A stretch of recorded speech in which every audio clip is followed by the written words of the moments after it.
Got myself a gallon. Where's my freaking glasses? What's going on here? There you go. Can I, hello? Who expected this, eh? Come on, let's be honest. Oh, I've got one of those stuck in my teeth. I'm going to have another one. These are my little energy bombs for streaming. Come a long way from crack, haven't I? A toffee. I've got to have it, though. Although I have got a whole gallon. I've already eaten a whole gallon. The place looks like a bamboo scrapyard around here. I'm getting through so many of them. Excuse the eating. I just need it. Me and the missus went on a motorbike ride, right? Well, nice. Right.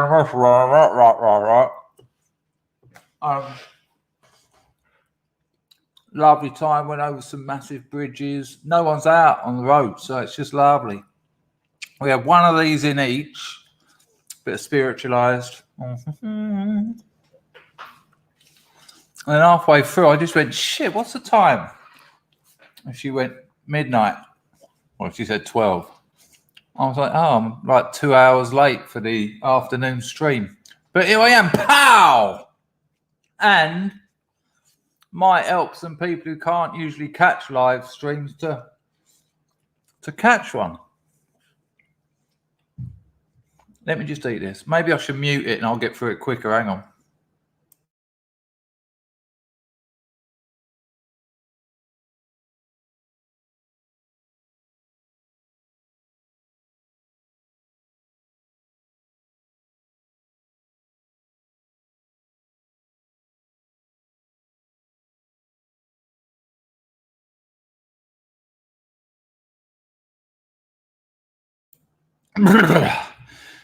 Right, we are back. We are slack, and we are a few other things. Right, got an absolute cracker of a show. Got loads of clips, loads of things to tell you.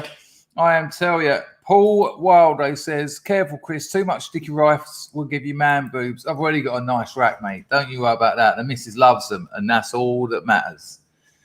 That's all that matters. Speaking of which, I went downstairs earlier. 6 she had. Right. Anyway, hello, Doc Shelley. Nice to see you. Let's get some hellos out of the way before the riffraff turn up. All the good people. King Corona. Hello, Lamberetta. Rags, of course. Pax Max. Mouse Cat. Grego, you're a cheeky bastard, but I'll show it. Paul Wilday. Drexel. I can't do that. Not if one of them are Rufus. Hello, Rufus. Rusky. Al. Matthew. Tricky who? Scorry, Jess. Jess just got back from work, so good timing. Hello, Dennis. Historical doppelganger, Mark's on the phone. Clark, Steve. Stuart G says, hey, Dangerfield and chat could do with some memes and some giggles. Well, it's not quite. You are going to get some memes. I can almost guarantee some giggles, but this is prep for the Scrubs meme cannon Christmas assault, which we invented this morning. I've had a few thoughts about it. Grego decided to take the piss immediately, and which is good because it's good fun, and I'll show you it in a minute. IJB, Henry Hill, Matthew C4, Dennis. We're going around in circles now, aren't we? Anyone I missed? Probably. Hello, Son of Max. Hello, Jess. Hello, John. Right, anyway, there you go. Johnny Redpill Seed, he was in nice and early as well. The Phantom Raspberry Blower is on the firm. The numbers are still going up. That's it. The riff-raff will have to just put up with her. Hello, Ludwig. Hello, Old Oak. I can't stop myself now. Hello, Emma. Nice to see you, Son of Max. Nice one, Will. Looking from work. Remind me to read things that I put on the... A lot of people say they can only do this audio because they're meant to be doing other things. And so when I put a thing on the screen and don't read it, but just respond to it, it's all a little bit chaotic. It's a catastrophe of meaning for those people. So I should try and get it done. Hello, LC350. Good to see you, mate. So I should wait really till there's a few more people here because we've got some interesting things to talk about.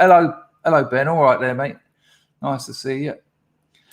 So we've got some cracking things to talk about, but I sort of don't want to talk about until we hit 100 because 100 is good. I've got something for the stay highs.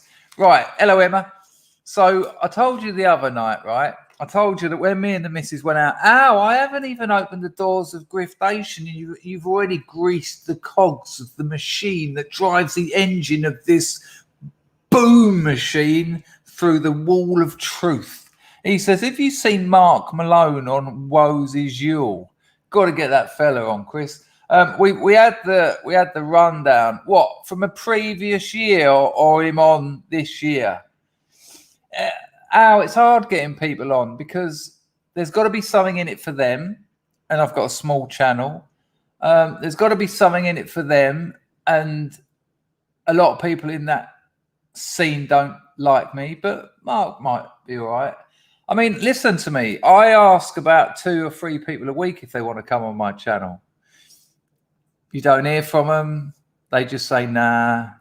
You know, it's real getting down stuff. It's real lessons in humility, because they're just like, no, fuck off, I'm busy.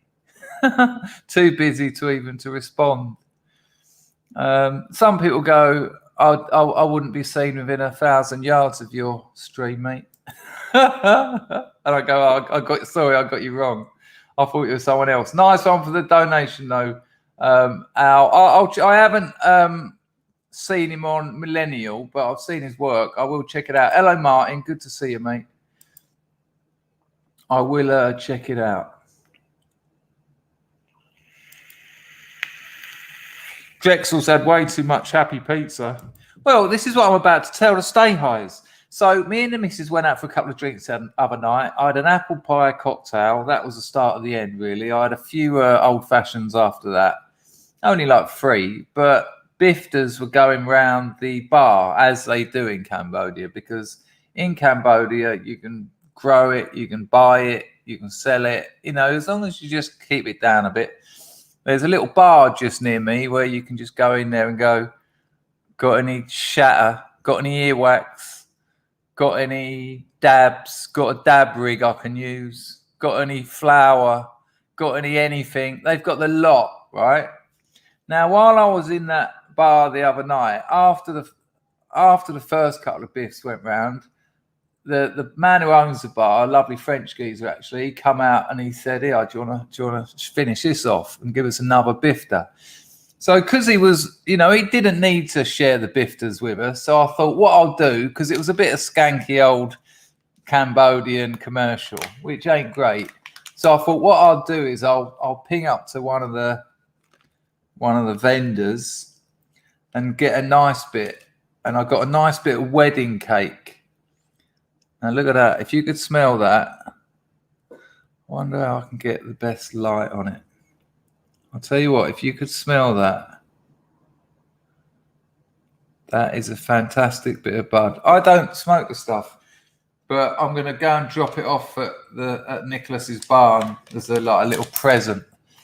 But it's weird, you know, being able to just go and grab a bit in a shop. It's I know a lot of Americans are used to that with the medical marijuana thing, but you know, I started smoking weed when in England you could get a custodial for an 8th of weed.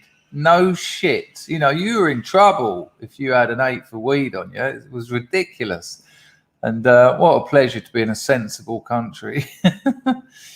But I tell you what, enough smell good, but I wouldn't smoke that, because the last time I had any, you know, selectively bred weed, it was what I grew, and I just had to climb into bed and just hope that it had worn off. This was about 11 o'clock in the morning as well. I just went, nah, this is horrible. Does smell nice though, and they'll appreciate that. And also, of course, then I won't pay for any drinks there. So there you go. Turning up now in their droves. Hello, Lil Arutua. It's not quite, you know, it's not quite rolling off the tongue, but Lil Arutua, I think I'm getting there. We'll be there soon. Hello, Lil Bullet. Good to see you. It's a selectively bred weed. I think it's about 70% indica, 30% sativa. I asked him for an indica dominant because I know that the fella likes that sort of stuff. Everyone likes the indica dominant, really. No one wants to be going, oh, what's happening? Hello, Deadbeat Chess. Good to see you. Tricky You says, I love smoking the Chiba at least once a month, stroke week. So it's weekly then. Come on. Yeah, it's not for me much anymore, but after a couple of drinks, it's a bit funny. The old squidgy red, the old gold seal. Yeah. What was his name? It used to have the King's stamp on it, didn't it? The gold King's stamp. Someone in the chat will know. Some old stoner. What was it on the gold seal? Because it was called gold seal because it has this gold seal, but I can't remember the fella's name. It was Afghani squidgy black, wasn't it? But yeah, I'll pay him that back. Hello, RMF. Good to see you, mate. We used to get tackled outside of college by undercovers for smoking a biff. Yeah, it's crazy, wasn't it? Mad times. Red Lebanese. The blonde Lebanese was a nice bit for me. Anyway, let's not turn this. I knew I shouldn't have shown that bit of bud. We're going to end up. We're going to end up in a hash jam. Yeah, I mean, most of the land races are indicas as well. Strangely, what are left? I mean, I'm sure originally it was probably 50-50. Hello, Jays, you all right over there, son? Over there on Twitch. Right, we've hit 85. I think there you go, Osmeister. That's how it should be. Jazz cigarette jamming. Right, so let's get the doors of Griftation open after this morning's distressing affair. I'll get this out of the way, and then we'll get into the meeting before the protest on Saturday. Now, look, a couple of people have said to me, "I'm surprised you're supporting that protest. Protests don't do anything." Well, okay, maybe not, but I think they're doing something because they're happening all over the world at the moment, all over the world of compliance, shall we say. And I don't think they do anything alone, but I certainly think as part of a bigger strategy, I think they wake normies up. You know, I think they have an effect on the normies. The mainstream media can't ignore them because they're so big, you know, and so I think it'll be interesting. That original Jack Herer. There's a really interesting story about the Jack Herer little bullet that they actually lost they actually lost it. You know, the seeds got lost, and they grew a clone off of something, but apparently it wasn't. So the later Jack Herer wasn't the original Jack Herer. And I had Jack Herer in Amsterdam in God knows when, must have been early 90s. And when I had a bit in the later 90s, I thought, there's something else there. Jack Herer, that original Jack Herer was one of the best weeds I ever smoked. Up there with my favourite ever. Now, I prefer land races. I'll take Durban Poison. I'll take a Charis over anything, to be honest with you. I don't really like selectively breds unless I want to get, excuse the English, cunted. But the original Jack Herer and the Northern Lights number 5, I think they peaked there. Anyway, away from all this, because now we're in the state where we've got people like Melvin just saying lemon cheese.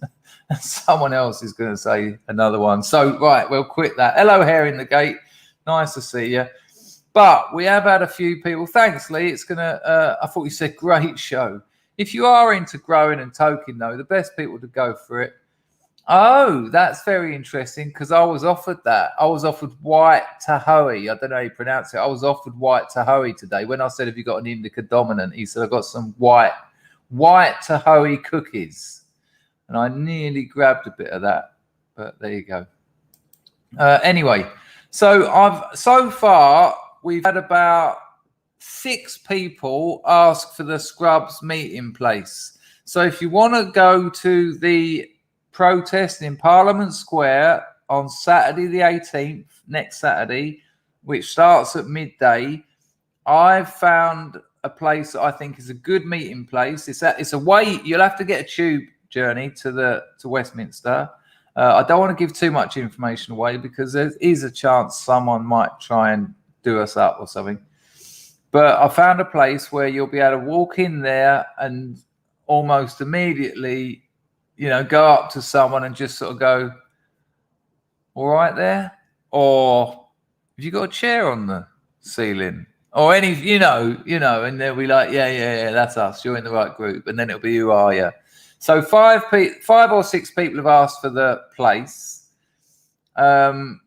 Someone has asked for the place and he's bringing a crew with him, 4 or 5 other people. So that's already 11 people. So, even if you don't think the protest is good, it'll be a nice day out with some scrubs, IRL. And in these very challenging times, that alone might be a nice thing.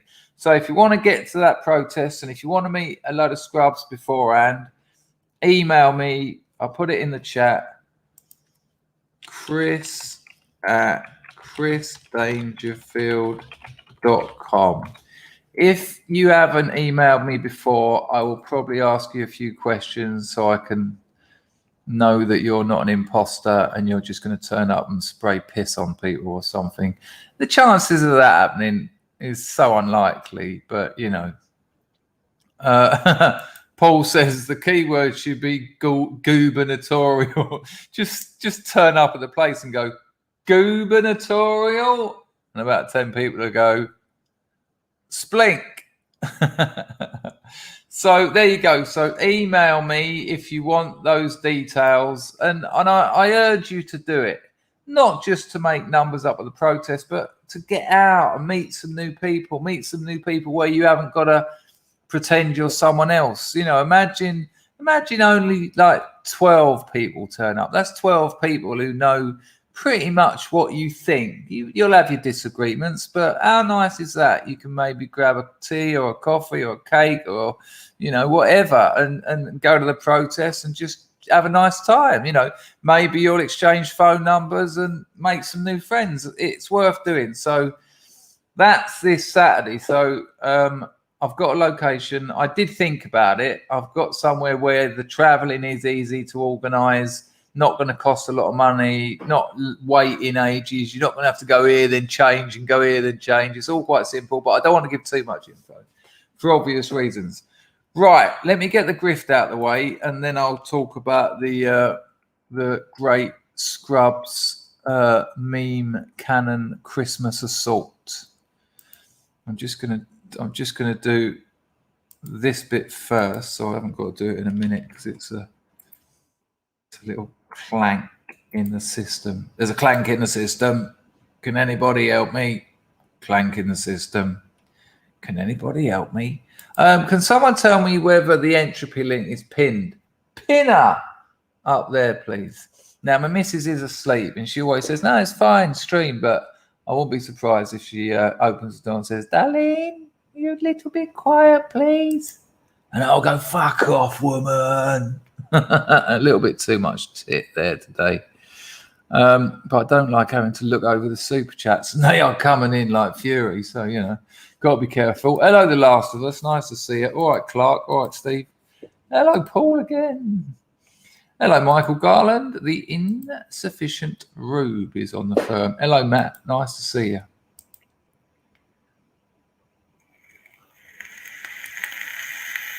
Hello, Tony. Yeah, I'm hearing terrible things about Ireland. Really. Hello, Hooper. Yeah, that'll be. I mean, just think of the gags all day long. It'll be such an amazing scrub fest of jokes. It'll be awesome. I really wish I could be there. Right, there he is. Password pinner.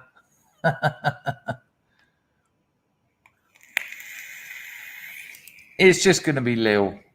It's just Lil. I'm sorry, there you go. Hello, John. I never pretend anymore. Yeah, but you don't get out and you 8 people. So you don't need to. If you're sitting on your ass stoned all the time, John, that's like saying I never get wet anymore, but not having a bath or going swimming. But I don't think you do. You don't come across as a bloke. I think as you get older, you realise that it's such a drain on your energy to pretend to be someone else. But the amount of people who do it, and you're just like, the transparency of your performance is tiring me out. Can you just, you're enough. Whoever you really are is enough. This performance is really draining. Hello, Jack. Nice to see you. Yes, without a doubt it is. Should be done. And this is an opportunity. So if you want, hello, Otto. So if you want to get there, well, I already said about that. I don't think they work on their own, but I think as part of a multi-pronged cultural Overton window kind of shift, I think they do have a place, yeah, without a doubt, because they're too big for the mainstream media to avoid. And I think they catch the eyes of normies. I don't think a protest changes anything on its own, but I don't think anything changes anything on its own. I think you need a variety of things. Even wars don't change things. A war only changes things when agreements and sanctions are made and lifted during and or after the war.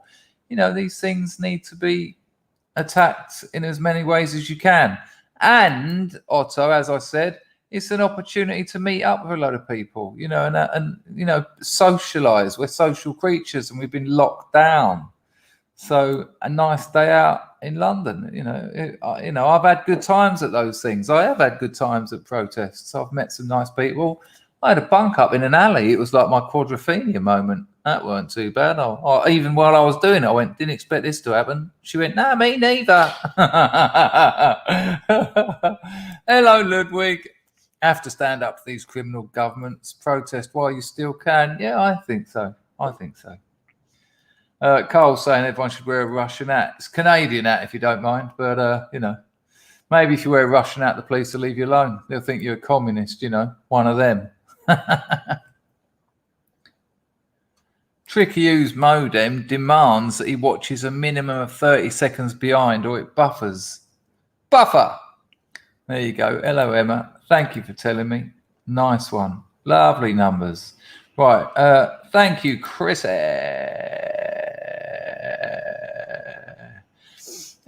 don't know. I haven't got involved in the non-fungible tokens, so I couldn't tell you. I will ask my mate. I'll pass it on to him. But it's not something I've got involved in. I ain't got the money for it. And there was a scrub who offered me to get involved, but I couldn't sort out what he wanted. And it was really generous, really generous. You know, he was offering me a couple of grand, a couple of bags of sand, Chrissy. But it just wasn't practical. You know, I didn't have the skills and the organisation was a bit out of my abilities. But I helped him out, I think, in the end. I put him on to some people who might be able to help him. Hello, JC. Good to see you. That's dual citizen. We've got another JC, haven't we, now? Oh, it's so confusing. Aramat is on the firm. Hello, mate. Merry Christmas, Scrubs. Right. Check your Telegram, you bollocks. Oh, thanks, Rags. Rags, I always check my Telegram with you, and you've just put the first one you've put was on this morning's show. So check your show. The second one that you've put on was on this morning's show. Check your show. And the third one I've already looked at, and unfortunately it will get me copywritten, so I can't risk it. However, before you get all ratty with me and get all shitty with me, half of the clips I'll be using in today's stream came from your good Telegram. So chill, you bollocks. Yeah, I think so, Matt. I certainly think so. But that doesn't, I don't think you should then hand it to them and say, all right, we'll never do that again. You know, you just have to, you know, be aware when it kicks off, just fucking vacate the area so that you can see the traitors amongst themselves. You know, it's only when you get involved that it can work. If everyone just moves away, or go on then, kick the shit out of each other. Save us doing it. Dennis says networking is the key. Absolutely is. Build literally, not in the term, you know, actually make, you know, networking, building up a system of communications, without a doubt. I mean, that's what you have to do in a community-less culture. you have to make new communities, and at the moment the digital ones are pretty strong, and you can establish those in real life at such meetings. But in answer to your question, Otto, which was a long while ago, not alone, no, but they have other functions, and as part of a multi-pronged, multifaceted attack, I think they have a function. Yeah, so I could be wrong, of course. There you go. Lee says protests can also be funny. Yeah, you meet some proper weirdos. All the freaks come out as well. You get all the tinfoil hat brigade, and you can have some really weird conversations with them. All good fun. All good fun. All right. Did I just skip over? Oh, what have I done? Hang on, people. Hang on. Sorry, I've made a right mess of things here. I think I might have just got a super chat and not thanked the person. Give me 1 second. Uno secondo, as they say en français. Oh, it was Rags, and I did. Thank you, Rags, for that. Appreciate cuckoo. Appreciate cuckoo. Charmichisano. Lead flavored Cinzano. All the way to Belgrano. Thank you, Chris, for your donation as well. Hello, yes. Nice to see you. Right, look at the numbers. Right, let's get this grift done. Hello, here's how you can support this channel with a few quid. You can become a member. That's the top link in the description. We have private streams for members where everyone who's watching gets invited onto the screen. So it's not like this. There's like about 10 of us, sometimes more. And we have a good chat, and there's technical difficulties, and people don't speak back to me. So it's very funny watching me trying to carry it. They're excellent fun, actually. There's 3 stratas. One's about £1 a month. One's about £4 a month. One's about £7 a month. If you do the £7 one, you can see all the private streams. If you do the £4 one, the bottom 2, and the bottom one, just that one. But the bottom one's like £1 a month. So might be worth it, and you get access to loads of other emojis and badges. Scrub members, hit those badges now. Super chat is also cool. That's a $sign at the bottom of the chat. That's the paying mantis there. Can you see it? It's all in the knuckles. If you want to donate but not give a cent, not a penny, not an halfpenny to YouTube, you can use Entropy. The Entropy link is pinner to the top of the chat. It's also in the description. And if you do use Entropy, I'll still put your message on the screen because that would seem only fair. There is also SUBSTACK, which is like Patreon, but they don't ban you for speaking the truth. I do have about 7 SUBSTACK supporters, and so massive respect to those people because they don't get any screen glory, but it's really appreciated. Right, the show will start very, very shortly, and it'll be lovely. Hello, Tito. So for people who've turned up late here, late's hardly the word, but I'll go through all that again a bit later. So if you didn't see the stream this morning, we're in the glorious house of Scrubs, which is where you now find yourself. We've had a few of these things. We've done SUBSTACK, where all Scrubs who make music sent me an MP3 or a YouTube link to music they'd made. It was about 3 hours long. Excuse me. The stream was about 3 hours long, and it was such a laugh. And the quality of music, I think it's fair to say, give me a 1 in the chat if you agree. I think it was fair to say that a lot of us thought it could be a bit cringe, because I think that many of us sort of thought that some of them might be a bit jank. It was awesome. Blown away. Maybe that was just my arrogance thinking, yeah, I can't see it being great. It was amazing. There you go. There's some 1. So that's fair enough. Hello, Moslab. Good to see you, mate. It was awesome. It was such a laugh. Hello, Broken Silence. It was really good fun. And after every tune, everyone was just going, what the fuck? Asking people where they could get their stuff, their music from, how they can download it. Could they email it to me? It was bliss. We also done a Scrubs draw a scrub gallery where we picked 3 scrubs that no one knew what they looked like, and people had to draw what they thought they looked like. It was another like 3-hour job, and it was so funny, proper crying with laughter. Everyone was having a real laugh.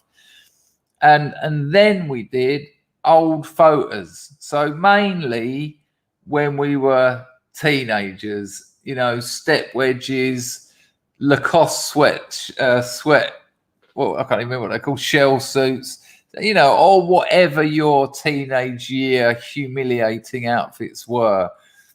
And that was also incredibly hilarious. Now, here's one thing. There was 2 things that linked all of those. First thing, they were brilliant, right? And that's not me blowing my own trumpet, because it was the work of the Scrubs. You know, I think I did enter the music one and the old photos one, I think. But they were brilliant. But the second thing, and this is key, all of those shows, so many people afterwards and or during said, "Balls, I wish I'd have got involved. I wish I'd have made a song, or I wish I'd have done a drawing, or I wish I'd have sent some photos in." And I was getting so many emails afterwards going, "Can you just show these now? I mean, I know the show's over. Can you play this bit of music now?" And obviously no, because that will go on forever. So it is worth making the effort. You know, no one's going to judge you negatively. Now, so we are now doing let me just get this right, because it's a bit of a mouthful. We are now doing, right, not right now. This is just like a reminder. Well, where's that gone? What the hell's happened there? Peculiar, as John would say. Why won't it show me that? Hang on a second.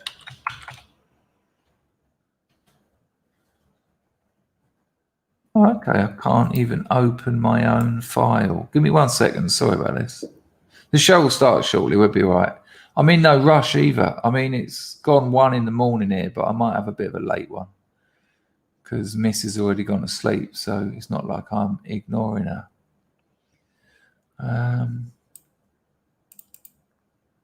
Here we go. The Scrubs meme canon Christmas assault.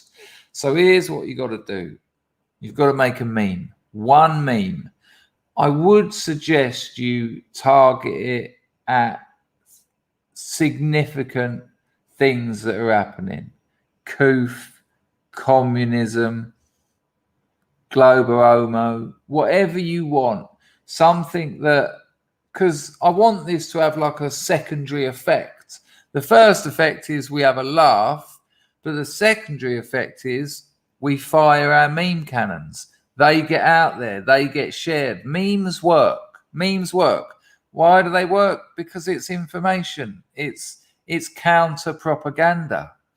You know, the left are terrified of memes. They can't do it.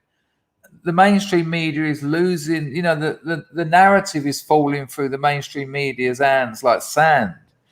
So not only do we get to have a good laugh, but we get to make some memes which actually have a cultural, political function, which is stupendous, absolutely marvelous. So if you don't really know how to do it, or you're a bit shy or a bit worried, email me and I'll give you some tips. I'll give you some links of places you can go to. There's even meme generators. They're a bit dated now, but that, you know, if the message is there, that's enough. So yeah, you've got to get them to me. You get 1 each. None of this send me one and then the next day go, "Oh, actually, can you delete that one? I've got another one." Or, "Yeah, here's 4, you decide." No. Any of that, you're going to just get yeeted. Send me 1. So you decide. And in the subject, just put meme. All right? That's it. And that way, I don't have to see it. So it's a surprise to me later. I can just select that email and put it in my meme canon Christmas extravaganza folder. I will keep reminding you daily so that you can get on it. And I think it'll be excellent. Now, Grego, being a cheeky bastard, said to me, here, I've made a meme so that you can show the scrubs an example. As if you need examples. I think we all know what memes are, but actually what he was doing was taking the piss out of me. But it's fair enough because it's actually funny, and that's what's good about a meme. So this was Grego's example. Now, like I say, I'd stick with political things rather than personal things. But for people who know what happened to me a couple of months back, you'll realise why this is very good from Grego.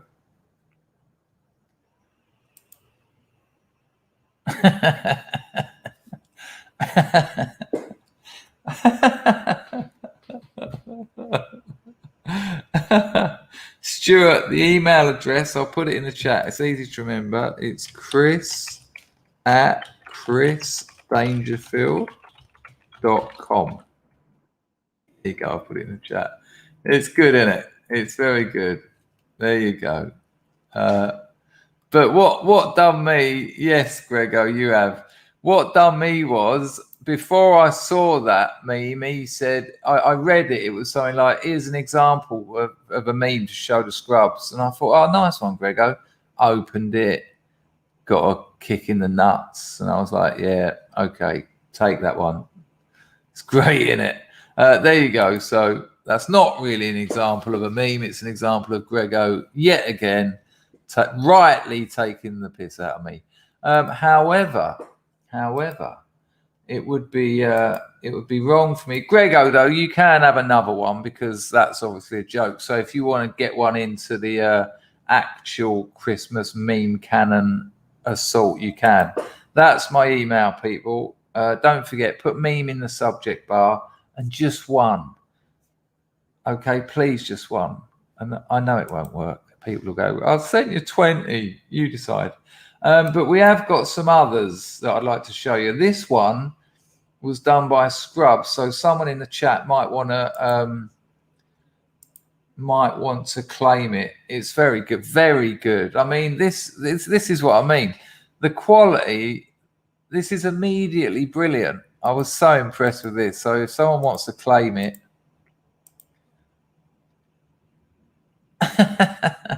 yeah.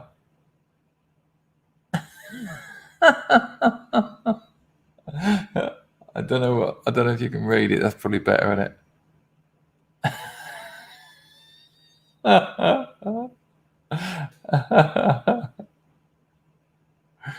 That's brilliant, isn't it?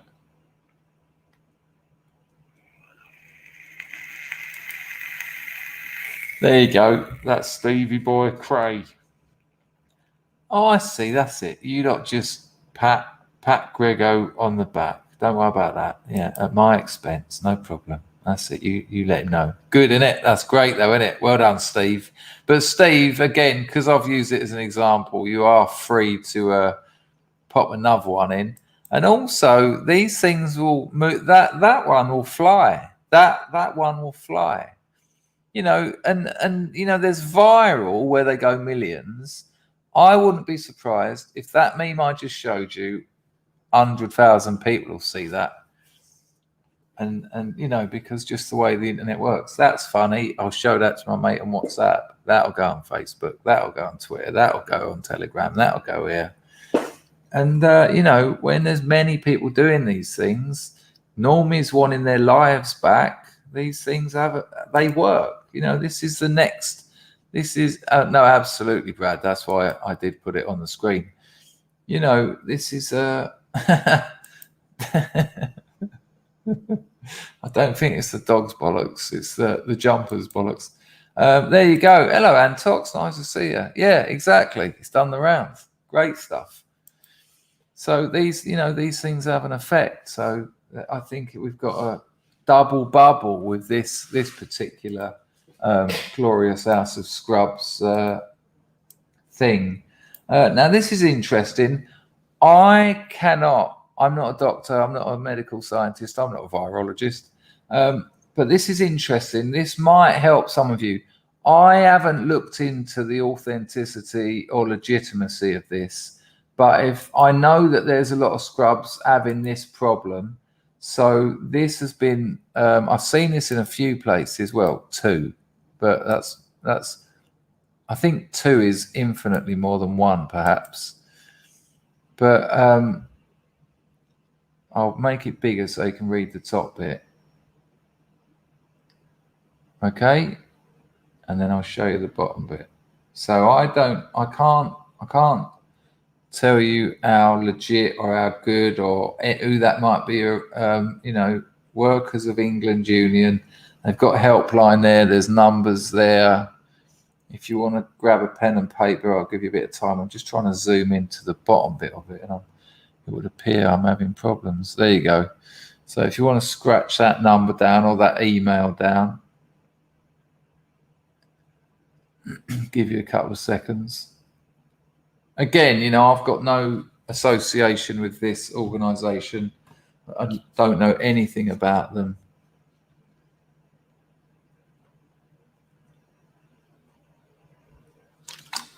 But what I do know is, and a couple of people have told me this, you can apparently say no and not lose your job. So again, I don't know about this sort of stuff enough to be able to say do that. If anyone wants that number again or email, just let me know, and I'll have lost it, no doubt. But you can watch the stream back and find it. Nice one, Little Bullet, much appreciated. The grift has been freaking disturbing. I sent you 2 emails last week, YouTube links specifically for your missus to watch to make her laugh, but both emails got knocked back. What do you mean by knocked back, Little Bullet? I don't know what you mean. What, by me? I can't imagine I'd have done that.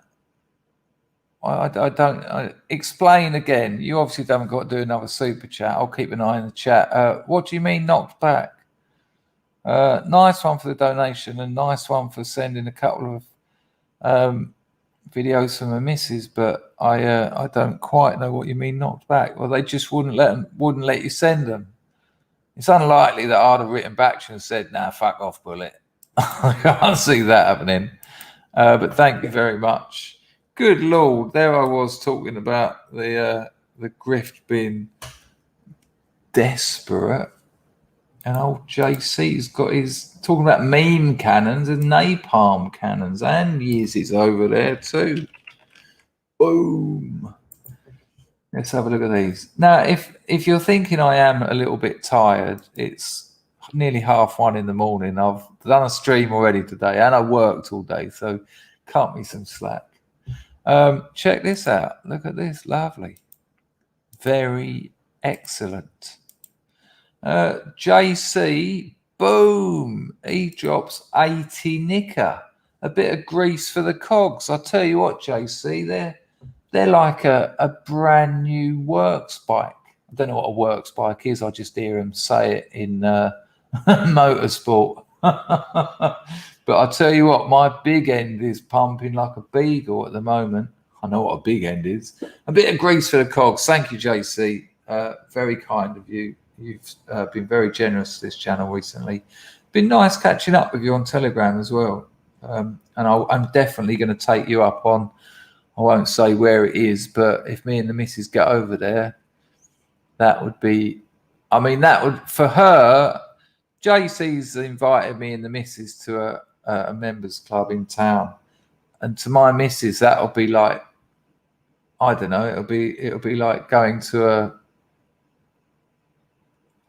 a castle. a castle of ye olde medieval England. Thank you, JC, very kind. Years the unit, thank you, very kind too. Merry Christmas to you, Little Miss Dangerfield, and all the lovely scrubs. Thank you, Years. Machano, Capricia too. Thank you to both of you. Nice one on using entropy too. Thank you very much. Lovely, lovely. Absolutely lovely. I need to see what Lil Bullet was saying about I got a reply saying they'd been marked as spam. Well, not by me. From the address you've sent me stuff from before? I wouldn't have done that. I'll have a look at my spam later and see if there's anything in there. But that is very weird. That's very weird. I don't mark things as spam. I just don't do that. Unless they're spam, of course. But I would have known if they were yours. But maybe there's been some kind of mix-up. I would have a look. Brad Young says, when I was a kid, just say no was plastered everywhere, but now it's more like shut up and take your drugs. Well, your typo is quite interesting because it could be now it's just shut up and take our drugs. Shut up and take the drugs. or just shut up. It's crazy. Hello, Debbie. Don't worry. The show's going to start shortly, so, you haven't missed much.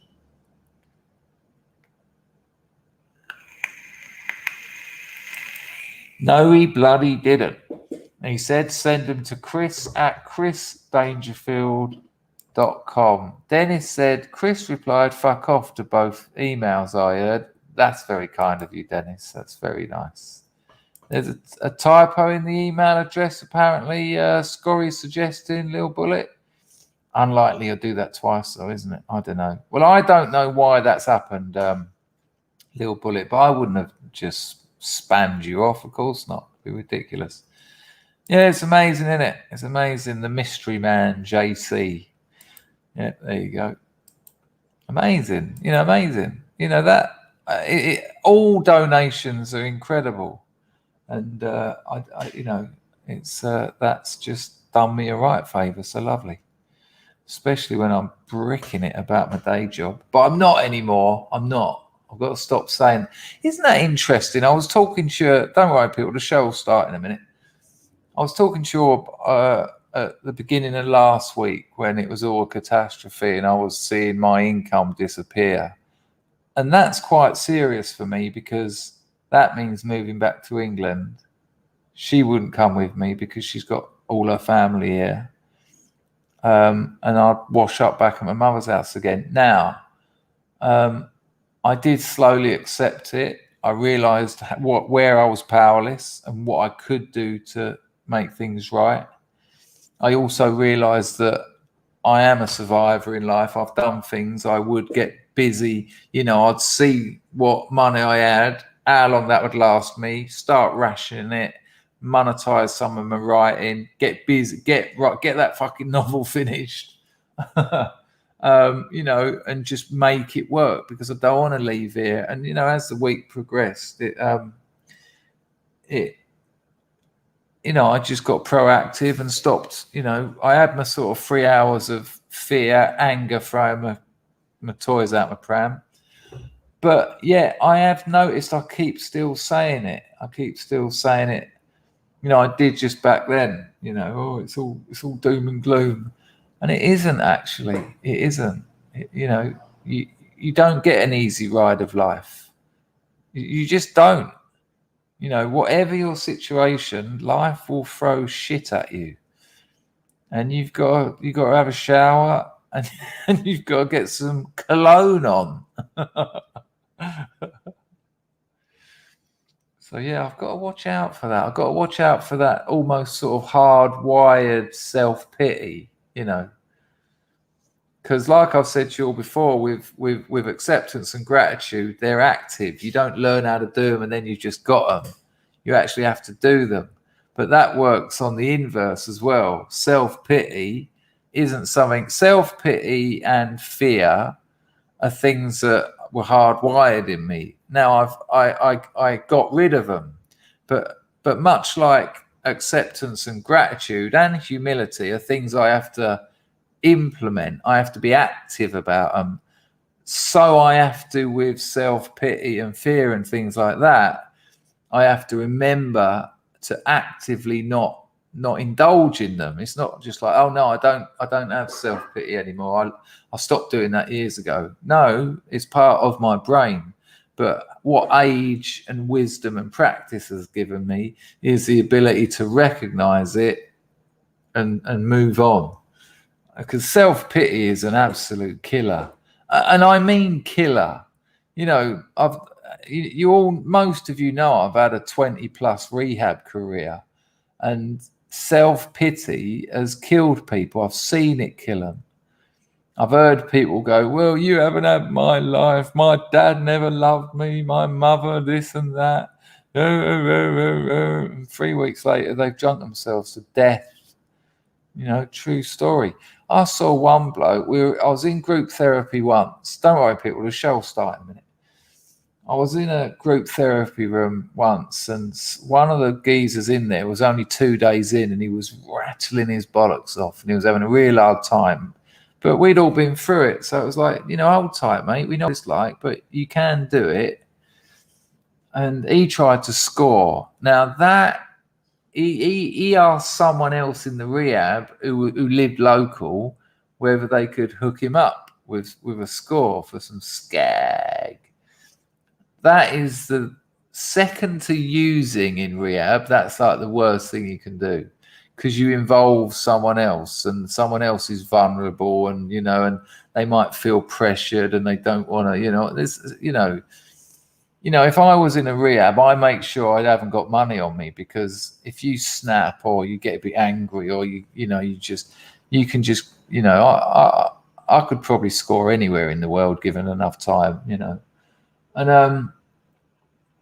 And so he's asked this geezer if he could get him a bit, and the bloke said no. And then in the next group therapy, the bloke grasped on him, as he should have done. He said, I've got something to bring to group. And I looked at this geezer, Terry his name was, and he was shitting it and withdrawing. He went, yeah, he said, in the kitchen this morning, Terry asked me if I knew anyone local he could get a 10 bag off. And the whole room was like, whoa. There was also a great sense of relief, because everyone knew that this 2-hour group therapy session, the dairy weren't going to be on them at all. It was, this is your 2 hours, Terry. Because when you go into group therapy, no one knows who it's going to be about. You think you've had the best week in therapy, best week in rehab. You've done nothing wrong. You've been all good. Nothing will be about me. And, you know, you sit down and suddenly it's like, right, Chris, about that porn mag we found under your bed. You're like, no shit. And then it's 2 hours of these strangers tearing you to shreds. So as soon as someone said, Terry asked me if I could get him about a 10 bag, everyone's like, no way. And then they're like, wicked. And then it's just then the smugness of these people. You know, these are people that lost their kids and sold their sleeping mother's wedding ring. Now they've got a week clean. They're like, I can't believe you done that, Terry. I mean, you didn't even think about Carl, did you? Asking him, hang on a minute. When it just 2 weeks ago, you punched your nan in the face to get 30 quid out of her purse. Honestly, foot golf is in the chat, or anyone else who's been in rehab will qualify everything I'm saying here. 2 weeks clean, and they're like, how could you do such a thing? That's awful. And you're like, fuck off. Anyway, this Terry, he went, first of all, he went, no, I didn't. He went, no, I didn't. His head was red as a beetroot, right? He was going, woo, woo, woo. The look of a liar. And everyone was like, yes, you did. I'm going to say you did. Why are you so weak that you can't admit it? We've all made mistakes here. And he's going, I didn't. What I said to him was, do you know anyone in the local area that can get a 10 bag? Not, do you know anyone who can get a 10 bag? Which is quite clever, actually. The little cunning junkie there. I just, you know, because that would be interesting. That must be hard for him being in an area. And the other geezer, Carl, just went, no, you said you've got 20 quid. And if I can get you a bag, you'll get me one. And everyone's like, oh, there was one geezer called Christian. And when something like that happened, He'd get a fake hand grenade and go and pretend to roll it under their seat. Such fun. I mean, don't get me wrong, 99% of rehab is hell, but you'll have some of the funniest moments of your life in there, because it's got that thing like school where you're not meant to play up, but you can get away with things. And also you're dealing with a room of broken biscuits. You know, everyone's nuts, and they're all traumatized, and they're all withdrawing. It is mayhem. Anyway, old Terry went, yeah, all right then, yeah, all right. So what if I did? Because what you don't know, and it was like, the next lie, here we go. He went, what you don't know is I was actually gonna kill myself with it. Yeah. So can you just stop being cunts? Because, you know, I've come here to be looked after, and I was going to kill myself, and now you make me feel bad about that. And everyone's like, all right, more honesty. Anyway, he lasted about a week longer, and his issue was self-pity. Every time something came up about his life, it was such woe is me, you know, you lot don't understand, you know. He reckoned he had a big nose. Honestly, that was one of his things. You don't know what it's like being me. People look at me in the streets. I hear them say "beak" when they walk past me, and everyone's in the therapy room going. And of course, every time he walks past you outside when everyone's sitting around having tea, everyone goes "beak." And then it was this, then it was that, and self-pity was his thing. Like, we all have our things that lead us to use to the point where we lose everything. And it's usually a combination: resentments, bit of self-pity, bit of anger, you know what, a bit of controlling, bit of selfishness. But he was so full of self-pity, it was disgusting. And he killed him. He didn't kill himself. He OD'd by accident and just died. And so self-pity is a killer. It really is. So now take that back from the extreme of the addict to normal life, and consider when you're being full of self-pity and how much of an effect that has on your life. You know, it's huge. It really is. You know what? One day I might have to just write a book called Rehab. There's so many stories, so endless, because I've done so many, of course. Yes, it's that.com. Chris@chrisdangerfield.com. Put meme in the subject, and just the one meme though, eh? But yeah, self-pity can really do you. I'll send them again, only next time I'll send them to one of your old replies. That may make a difference. Yeah, I'll certainly check my spam, but obviously I wouldn't have done that to you, Bullet. Lord knows why that happened. Thanks for that donation, little Bullet. Really appreciate it. All right, don't worry, people. The show is going to start in a minute. I think I've got something else I want to show you. Yeah, this is quite interesting. I'll tell you what, since it's very late at night here, I think we're going to start. We're going to start with our toxic masculinity section. Sorry, Mark, still ain't done it. With the missus here, I don't get a lot of time to myself. So this is today's afternoon show's toxic masculinity. And I think you might appreciate this. This is John Lowe's 9-dart finish. First ever televised 9-dart finish. Now, if you don't know about the old arrows, that's 180, and then let me work it out. Two double treble 60s, two treble 20s, and a double 20. It's you know, that's the lowest amount of darts you can throw to win a set or whatever it's called. Anyway, this is cool. This is nice back in the day. John Lowe, first ever 9-dart finish live on television. I don't know if it was live, actually. Anyway, here we go. Oops, hang on. Let's try that again. Wasn't it funny back in those days, all those old darts players? It's much like all the old snooker players. I'm sure they were half cut, fully cut in some... I'm sure Eric Bristow didn't have a sober day. Anyway. John Lowe. The first set. John to throw first. First leg, rather, against arrows by Della.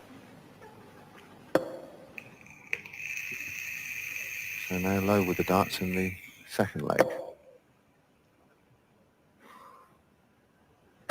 180! The maximum with the first 3 darts. I met Keith Della. I met Keith Della. He told me to fuck off. I told you that about a week ago, didn't I? About Keith Della. I went, Keith Della? No way. You still play darts? He went, fuck off. Sorry, I just got distracted by Keith Della. One in the chat, if the sound of that, the aesthetics and everything just reminds you of being that age and watching this kind of stuff on telly. One in the chat, if that just brought it all back.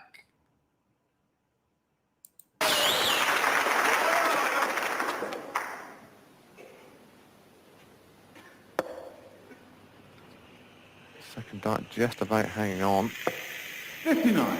Now, can Lowe hit the second maximum 180? It was certainly a real drinker's sport. Look at all the ones. Hello, Mega Essex boy. Good to see you, mate.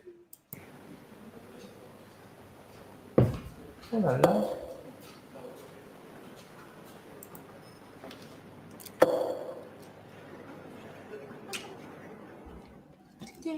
Go on, son. We can indeed. We are on course for a 9-dart checkout. 100. Has never been seen in televised history. He wants 141. Here we go. So I got my maths wrong. 3 17s. Yes. Good Lord. Treble 18, his next target. Yes. Imagine the pressure. Look at me stopping it there, you little buggers. My missus has woken up. Want to say hello, love? Hello, my friend. Oh, she's having trouble sleeping. Probably because her boyfriend's shouting. Right, imagine the pressure on this final dart. I will take it back a bit so as not to ruin it, but good Lord.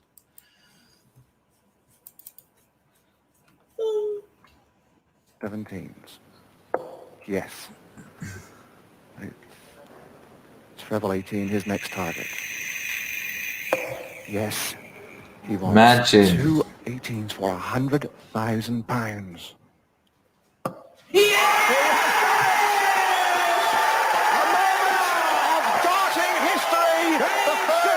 Televised 9-dart 501. We have seen darts all over the world. We have been to Hawaii. We've been to Hawaii. Did you see Della? Well done, mate. You can't. Keith Della. Are you not going to sleep, darling? Not up for it? Or is there some bloke in the front room shouting? Let's get some weed. All right, so listen, people, listen to this. Right, you know, I told my missus that there was real zombies in England, and then I told her that they were like in mental homes, and then I told her that it's backfired because she doesn't want to go to England now because she thinks there's zombies. Well, it hasn't backfired. She thinks they exist. She thinks she's seen them. Like, let me see if I can get her to talk about them. Hang on, check this. Darling, come here, come here. She looks a bit tired, so she's a bit reluctant to get on camera. Come here a little bit. Right, darling, have you seen zombies? Zombie here, look, and here. So just the head, no Yeah, body. and What, their eyes are Like, sour? Like like, you've seen them. yeah, You've seen them. What, just the head sort of Yeah. floating along? yeah. Where? Province. In the province. How many have you seen? One, One. yeah. So you can't sleep because you're scared of zombies. Mm. Why don't you sleep over there? Me, you are. Darling, there's no zombies. You are. Yeah, go on. There's no zombies. You can sit there if you want. Yeah. All right. You want to sit there? Yeah, there's no zombies. Oh, zombies. Cambodia zombie. There's zombies in Cambodia. Yeah? They smoke ice. I don't know. No, it's a joke. Anyway, people, so there you go. I know it's ridiculous, isn't it? I don't really know what to say. There are those Cambodian mushrooms. Those zombies, they wear those Abercrombies. Right. So I don't. Dennis, you ain't helping. Where's Dennis's comment?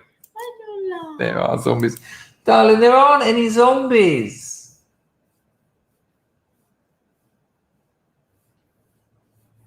Me look film now, me scared. So you watched a scary film, and now you're scared.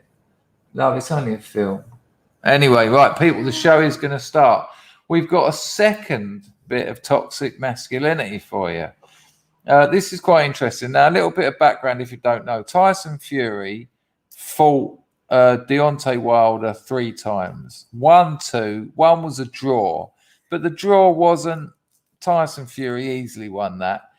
But they were great fights. I mean, Deontay Wilder has got one of the hardest punches in modern boxing. He kind of relies on it. But if it hits you, it would probably kill someone like me. So, I haven't got the neck muscles to take it. If even if he just clipped me, I'd probably die. In the last fight, I think it was the last one. It might have been the second one, actually. Fury goes down and the ref's on the count and he gets to about 7. And you just think, Tyson ain't getting up from this. He's seeing stars. This is over. Oh, dear. The great white oak, Tyson Fury, he's out cold. But good night, my love. You'll be all right. If you see any, call me. Oh. But it's like God lifted him up. Anyway, some clever bastard, a bloke called Red Coat Trooper, has done like a mashup. It's quite interesting, a visual mashup of Tyson Fury Gets Up, Snatch style. So in the movie Snatch, which is quite a watchable film, but it's a cartoon about crime. There's a bit where Brad Pitt's character gets knocked out, and it's much like the train spotting scene when he climbs in the toilet. The old magic realism goes underwater, and he's put them together. So there is a bit of a bit of background gives this a little bit more weight. Lovely. When Tyson was down, I'm telling you this not to spoil it, but to make it better, because if you don't know the story behind it, it's just going to be dull. You can see Deontay Wilder's face. He thinks he's won. He thinks he's done it. Knocked him out. Remember what an arsehole Deontay Wilder is. He's a man who has said he wants a body on his record. He wants to kill someone in the ring. He said that more than one time. He said, no, I want a body on my record.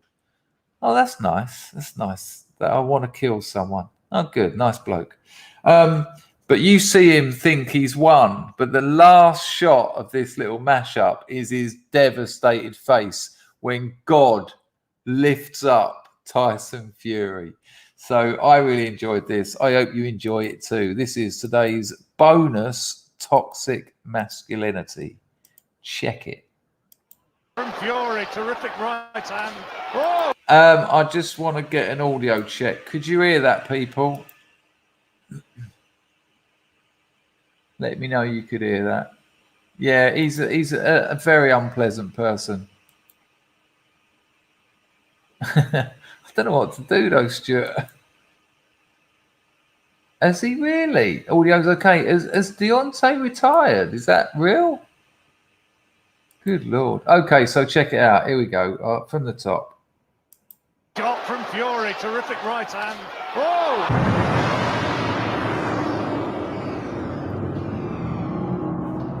I think it's all over.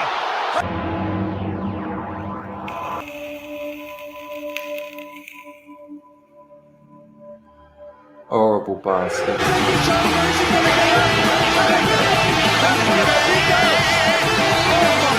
Amazing. Yeah. We are fucked.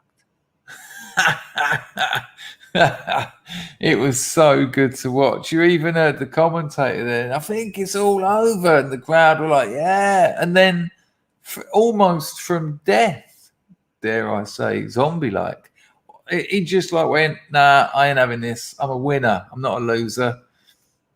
That it was just so good. If you haven't, if you're sort of a little bit into boxing, or you used to be, and you haven't seen the 3 Fury Wilder fights, that'll be a good couple of hours viewing for you. Watch the first one, the second one, and the third one, because there's mad things in it, like when Tyson wins, he sings American Pie to his missus.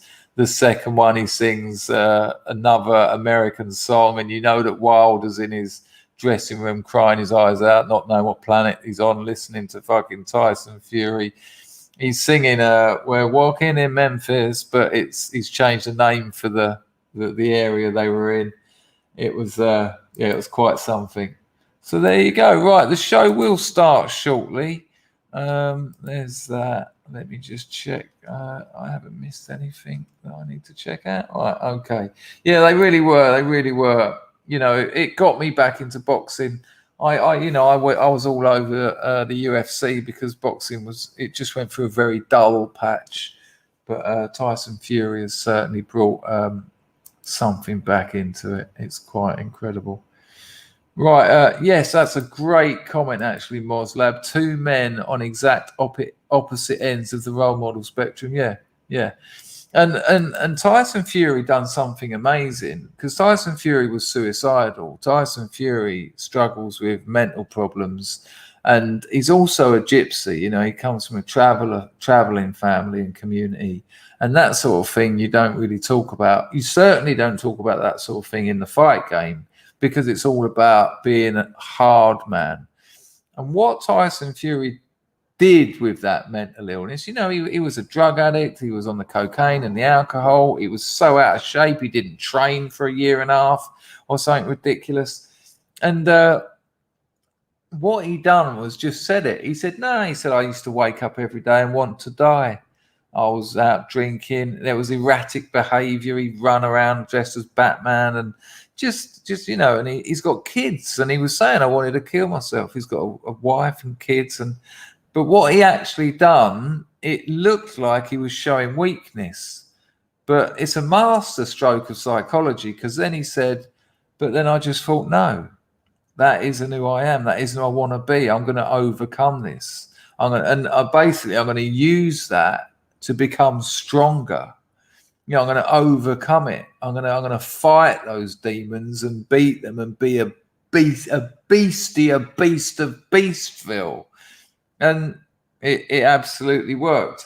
I would like to find that. I watched it earlier. Let me just find this, because it's a lovely little round. It will. Maybe I watched it on the mobile. It will round this little section off very nicely if I can find it. I've shown it on this channel already, but hang on. Let me just have a look on my mobile. Don't worry, people. The show will start shortly, but this will round this off nicely. This will give you an example of what Moslab just said about those 2 blokes being on exact opposite ends of the role model spectrum, and on exact opposite ends of many spectrums, because it shows 2 very different men, and Fury wins without a doubt. But I've got to find it. Hang on. And I do look at a lot of videos because I'm always trying to find things to show you. Hang on. If I can't find it like that, I'll just have to search it. Hang on. I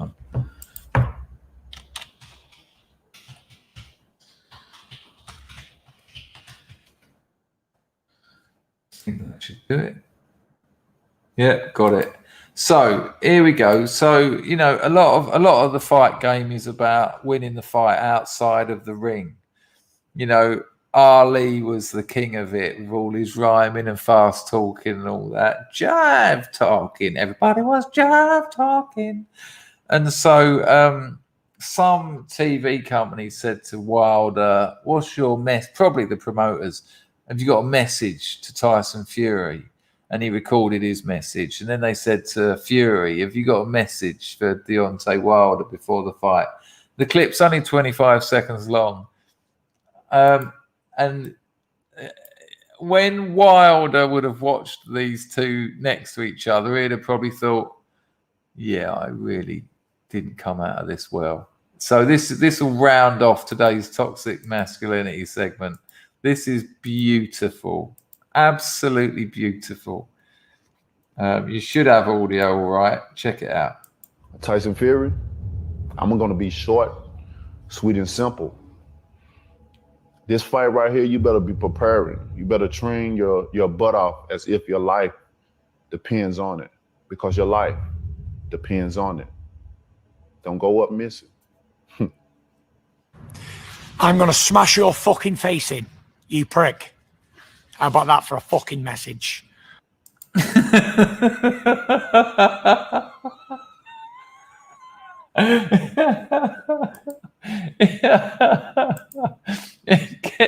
It gets better every time I watch it. It really does. Hello, Arklow Rocks. Nice to see you. Loads of people turn up now. 155. Lovely. It's brilliant, isn't it? That's brilliant. I mean, hello, dual citizen. Oh, we got both JCs on the firm. It's just brilliant, isn't it? You know, I like the way that Deontay Wilder goes, I'm going to keep this short and sweet, and then just rambles on loads of nonsense. Now, if you're going to keep it short and sweet, you don't say you're going to keep it short and sweet. Just keep it short and sweet. Like that better man just absolutely, dare I say, pwned you. Right, here we go. We're going to go over to Salty Cracker here for a couple of minutes. We won't watch the whole stream, but again, I'll tell you what's going on beforehand so you can, I don't know, maybe get a cushion to catch your jaw when it drops onto the floor. So it was coming out day, right? Now, I've got nothing against the gays. I've got loads of gay friends. I lived in Soho for God knows how many decades. You know, I was the only straight in the village. There'll always be gays. There's always been gays. I don't care about it. Just gay away. What I don't like is the LGBT lobby, much as I've got trans friends who also don't like the LGBT lobby.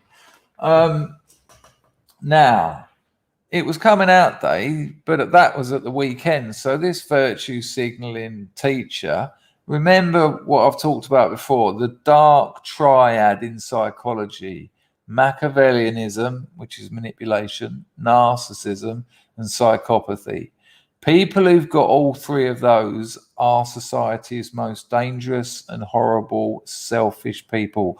Also, psychologically proven to be the most likely to virtue signal. Go and look it up. Just search dark triad, virtue signaling, and also look into that dark triad: Machiavellianism, narcissism, psychopathy. There's so much literature on it, loads of peer-reviewed papers. It's really interesting because when they start giving you examples of the kinds of behaviors these people exhibit, you'll start seeing it in all your leftist workmates and other people you're forced to deal with, unfortunately. So this bird is one of them for sure. So she's teaching at a school.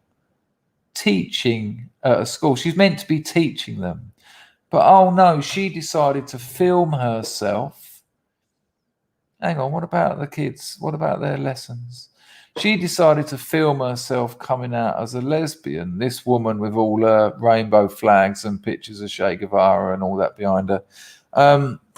She decided to film herself on TikTok coming out to her.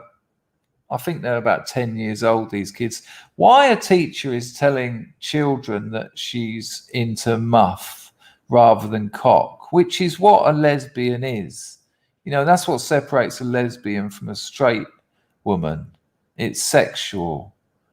So what that's got to do with anything, I don't know. But this isn't even the kicker. She done it 8 times. Not content with talking about her sexual preferences to one class of kids. Then her next class, she got her phone out and videoed herself waving her virtue flag so high, I hope the whole world sees it. Yeah, she lesed herself out 8 times on TikTok. And you'll hear like the 3 or 4 brainwashed social justice NPC kids go, hey, teacher's a lesbian. And you can imagine the other 90% of that room just going, the fuck is going on? So, we'll watch Salty's video about it because he shows the video at the beginning. We'll watch about a minute of his breakdown because, as usual, it's very good because he's excellent. Have a look at this. And yeah, get something to support your jaw because this is ridiculous. Oh, and also, if I remember rightly, this is in Philadelphia, whereupon every educational metric, the kids are struggling, like leaving school, not being able to read, leaving school, not being able to do basic addition and subtraction. I mean, I can't imagine why. It's because they've got these ridiculous communist teachers spending time saying, I like Fanny, yay, TikTok. Why is a teacher streaming to fucking TikTok in a class about her sexual orientation? It's just absurd. And I'll tell you what, we will get there. And I'll tell you what, leading up to the midterms, this lot are going. This lot will be gone. The Parent Teachers Association will be voting out all those commies, all those Marxists. Of course they will. You know, again, the normies want their lives back. The normies have been that geezer whose daughter got raped and the school says she didn't by a bloke in a dress who went into the girls' toilets. The school covered it up, moved the kid to another school. He put on another dress, went into another girl's toilet and raped another girl. When the father went to the PTA to complain, got arrested for terrorism. Yeah, the normies want their lives back. They're seeing this. They will, next time those PTA fucking polls come around, this is what I mean about the bottom up. Gubernatorials, Virginia, New Jersey, etc., even at the level of PTAs. And these people are voted in, and all those parents will be turning up in droves. Right, read me your policies.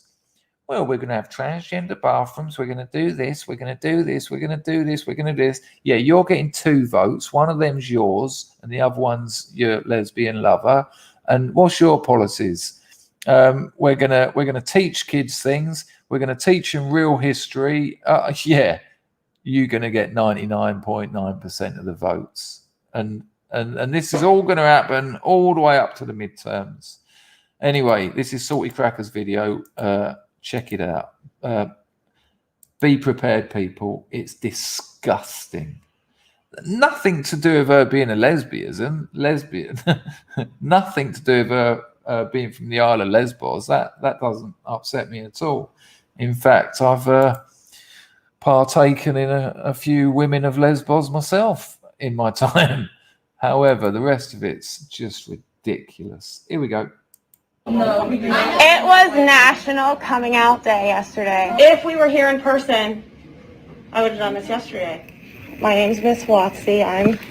So just to confirm, because she wasn't teaching on National Coming Out Day, she didn't get to virtue signal in front of her kids. So she done it on the next day.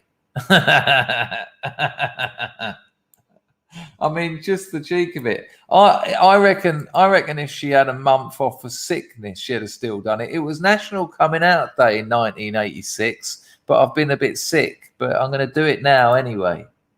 It was National Coming Out Day yesterday. If we were here in person, I would have done this yesterday. My name's Miss Watsy. I'm here.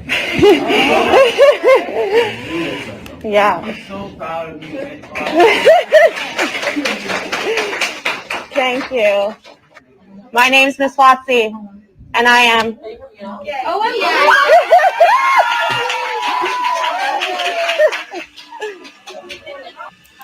Did you hear her hysteric laughing then? And now she's at another class. I'm Miss Watsy, and I am. So,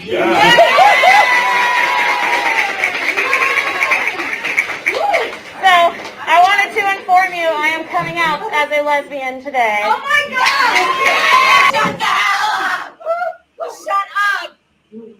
Shut up! Boy, oh my friends, if you have kids in the public education system, you're in trouble. It's a tarp. You know why? Because these assholes, these are the people inside your kids' classrooms. These are the people, these are the administrators running these high schools, these public education, and the stupid shit. It used to be within the realm of public education for college kids, but they jam in that in your high school. It's going to be in your junior highs. They try to make that into kindergarten with all the stupid nonsense. And this is a perfect example why every metric that we use to judge the education system in this country is failing abysmally. I mean, the kids these days, they might be heading into college universities, but they cannot read, write, or solve basic math problems. And it bears repeating that a lot of these kids that get their affirmative action that gets them into the likes of Stanford and Harvard and Yale, the Ivy League lot, the affirmative action that gets them in and gets them into their $60,000 debt. Go and have a look at the statistics of how many of them pass those degrees, because you can shunt these people into these courses. Oh no, the IQ's pretty low, hasn't passed anything, but come on, there's too many white people in here, so we need more equality. But when it comes to the end of year exams, they can't drop them down, because then when Harvard students apply for jobs and they can't do, imagine you're studying biology or something and they can't answer basic biology questions, Harvard's reputation is going to go down the pan. So the final exams and the dissertations, there's no, I can't remember what the fucking phrase is now. There's no whatever I just said back then for that. So these kids who get put in, they fuck up at the end. So it doesn't work for them anyway. They fail. But thanks for the debt. Ridiculous. Affirmative action was the word I was looking for. There's no affirmative action when you go for a job and can't barely speak English or read. At the 8th grade level, everywhere, all over the place. Why again? Because this asshole, take a look at this.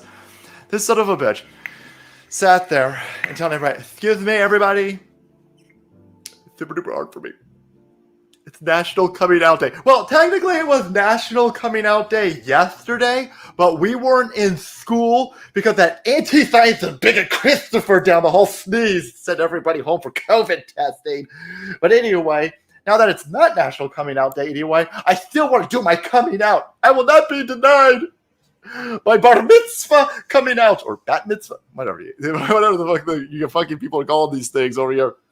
And so sits there, and then TikToks sets up a camera in the classroom to record herself coming out. Not one time, by the way. Hey, motherfucker does it 8 times. 8 times. Got to come out to every single classroom, every single period, every group of her kids throughout the day are. And I'll tell you why. Because she's got no friends. Because she's a lunatic. And he says it, and he doesn't say that in a minute, but he says. And it's a really important point. These children aren't your friends. She's treating them like her friends. They're not. They're students. And there should be a defined relationship where there's respect for you. You are their superior, where you can discipline them, where you can get them to do things they tend not to want to do occasionally. But she's just treating them like they're her mates. And that's progressive. But they're all thick as shit. You know, we peaked. People of European descent peaked at the end of the 19th century. Our IQ has been plummeting ever since. And you watch. In about 30 years' time, when we can look back at this, it's gonna go up to the end of the 19th century, slowly go down, get to about 2010, and go. Because of this kind of madness. They're not your friends, love. They're students. Have some boundaries. For fuck's sake. I like pussy. Yay. I mean, can you imagine a geezer standing up there in front of a school, in front of a classroom of kids, going, I just want to say to everyone that I'm heterosexual. All right? Yeah? You don't know what that is? It means I like fucking women. I like pussy. All right? Yay. You lose your job that day. And as Salty Cracker will go on to say, this is ideological. This is political, because the LGBT thing has become political, ideological, which is the same as someone standing up in that room and going, I vote Trump. You lose your job by morning. You could say, I vote Biden. You'll be fine. Because they run these places. Anyway, Cracker says it's better. Subjected to this fucking nonsense. If National Coming Out Day, everybody, what does that even mean, by the way? We still doing this? That's like some 1994 in living color energy. But anyway, and of course, all the girls in the classroom go, oh my God, I'm so proud of you. Thank you for telling us your sexual orientation. Meanwhile, 97% of the other people in the classroom are like, I don't give a fuck. Don't we have a test next week? Shouldn't we be talking about that? I don't care about any of this. And by the way, who the hell didn't know that you are lesbians? I mean, for fuck's sake. You're wearing rainbow-colored Converse every day. The amount of rainbow shit all over the place. It's probably a high school history class.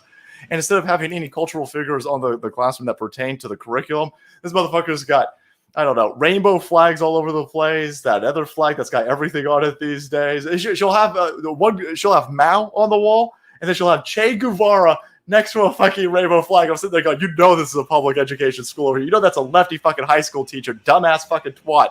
She got Che Guevara next to a rainbow flag. She doesn't even fucking know. She has no idea.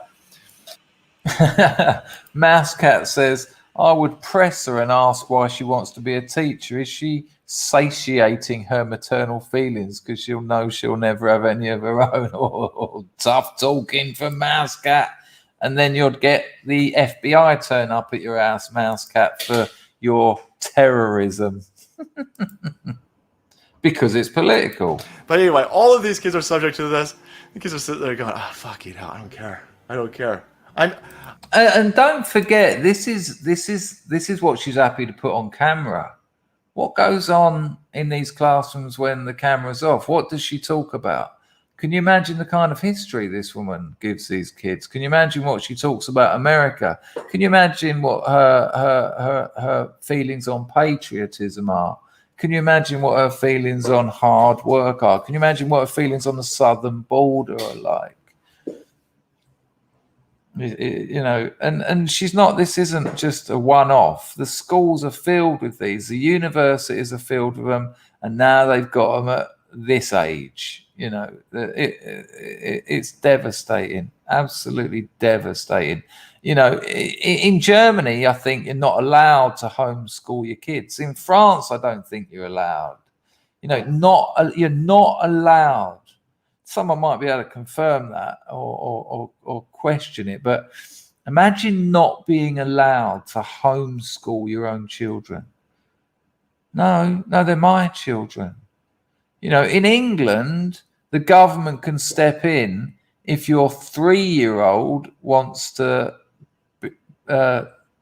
become a boy if they're a girl. The government can overrule parents. That has already happened. It's just about destruction. It's just about destruction. Because to build a utopia, to build the utopos, the non-place, you've got to get rid of what's already there. And that's what it's all about. Just smash the fuck out of it. And communists have done that every time. The only problem is when they get to the stage where they fucked it all, when they start implementing their hodgepodge political economic mumbo jumbo of Karl Marx, everyone starves and starts eating each other. Yeah, literally that happens. Oh, that's after the gulags, of course, and the camps of concentration. Lovely people. I'm 17, by the way. Can you stop putting rainbow stickers all over my work? These kids are begging for red ink all over the work because this fucking chick's putting sprinkles and unicorns and rainbow Everybody knows that you're gay. Everybody knows. But of course, this person feels the need to subject, again, 8 periods worth of children to her sexual orientation, again, for internet gratification. This doesn't help anybody in this classroom learn how to read, write, or solve for fucking X. But she's sitting there and she's getting a whole lot of endorphin rush off of this. And this is a perfect example of why all of these people need to be kicked the fuck out of these schools. Not because they're gay, not because they're lesbians, but because they're bad teachers. You're fired because you're a bad teacher. Nobody should give a fuck about your sexual orientation. And it's really not these kids. And by the way, listen, if you're running a classroom, if you're a teacher, and you think the children are your friends, you're a bad teacher. You done fucked up. You need to draw a line. These are your students. They don't even have the option. They're forced to be in that room. They're not your fucking friends. Don't treat them like your fucking friends. And when it's National Coming Out Day, that's for your friends and your family to do that too. You don't come to work and you don't subject minors to this.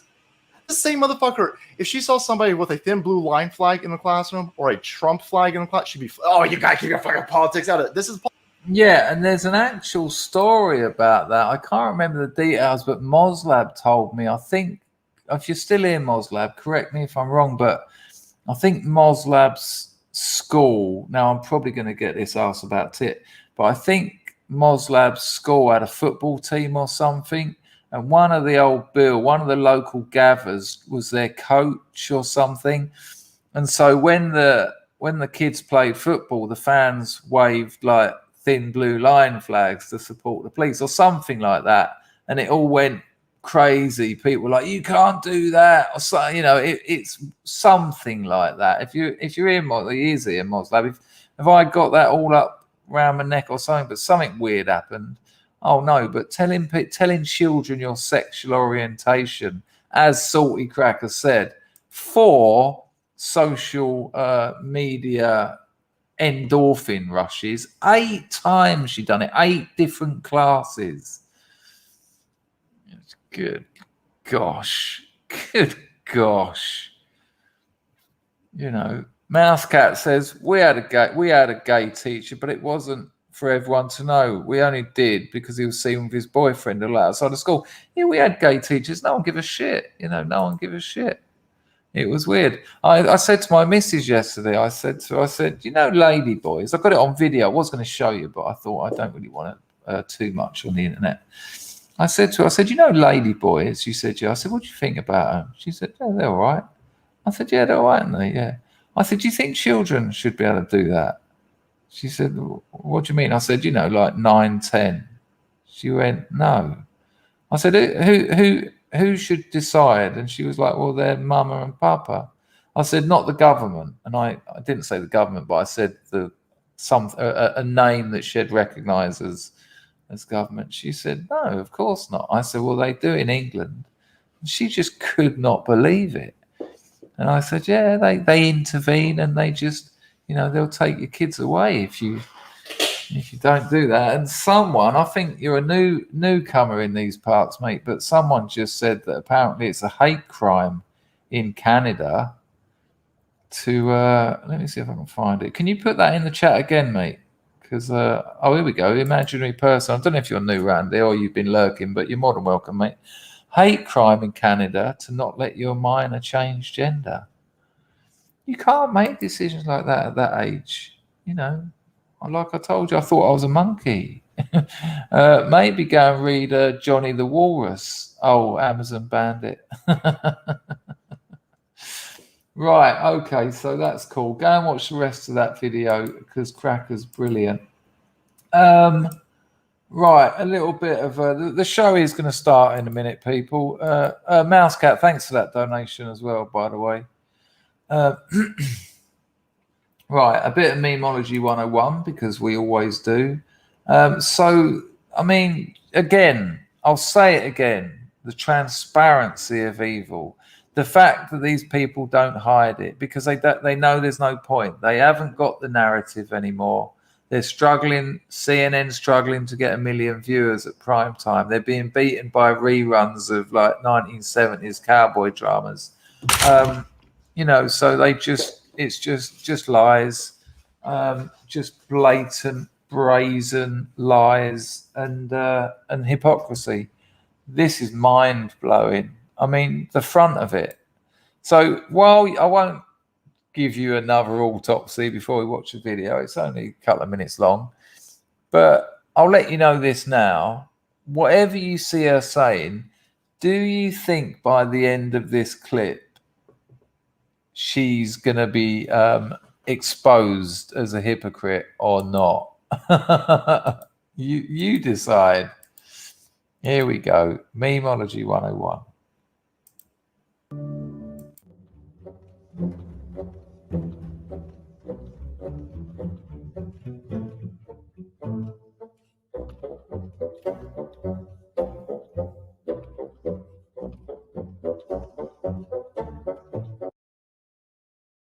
I'm just pausing that just to make sure you've read it. I know not everyone reads as fast as other people. Right, you got that? That was from Zara Sultana. Good English name. Blue check mark Twitter user said that. Okay. All right, we'll continue. I feel incredibly unsafe in the chamber when I'm sitting there wearing a mask and I look across the bench. Right, so that's the same bird, obviously. I'll take it back for context.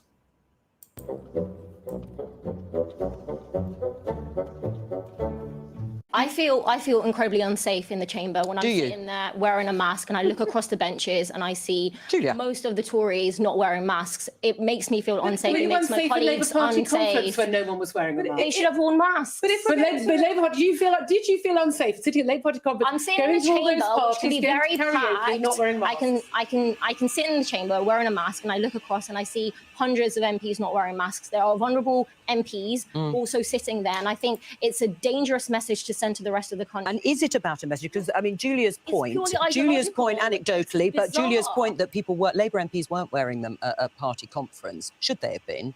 I think when we look at the case right now, when we look at the issues in Parliament, when we look at the messaging that's coming out of the Speaker's office, this is dangerous to other people's public health. I think MPs should be wearing it in the chamber and around the estate as well. Why are you wearing one now? Right, well... because we're in the studio, we're socially distanced. Now it's safe. Have you seen how claustrophobic he can get in there? Right, well... when you're squished next to hang on, you two. Hang on. It is ideological. Hang on, let me just come back to the issue in the chamber. Oh dear. And she put them out on Twitter. Oh, hang on. What mask is that? What is that, like half a blackface mask? I'm not quite sure what's going on. Oh. Doesn't seem like many masks in that party. I don't know what the fuck just happened, but I don't really care. I'm gonna get the fuck up out of here. Shit, I'm out. I don't really know what happened. I don't really fucking care. Yeah, exactly. Galan. This is what I've become obsessed with. It's a traditional Cambodian sweet food made of sticky rice, jackfruit, and black-eyed beans. They stuff bamboo with the aforementioned ingredients with a bit of coconut milk to sweeten it. Then they put it over charcoal and turn it for 6 hours. Then they take off the green outer bamboo and they're left with this. It's stuffed with bamboo, dried bamboo leaves in the end. And what you do, and it's really dirty to eat, it's a real mess. So you strip a bit off like that, right? And what you do, you try and get it so that the inner lining of the bamboo remains encasing it, but it can be tricky, like that bodge up. but they are so good. You take off that big lump of dried leaves, and I'm going to need to wash my hands after this, but I thought I'd show you one from the top. And then you pull these down. I wanted my missus to set up a business doing it, but she doesn't trust me that it will work. But there's a lot of money to be made because the foreigners will love it. And then that's what's inside it. Jackfruit, beans and coconut juice. And I'll tell you what.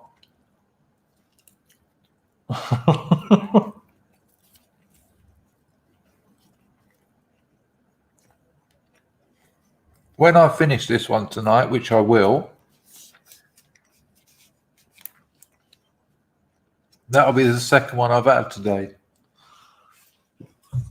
They're so good. Excuse me.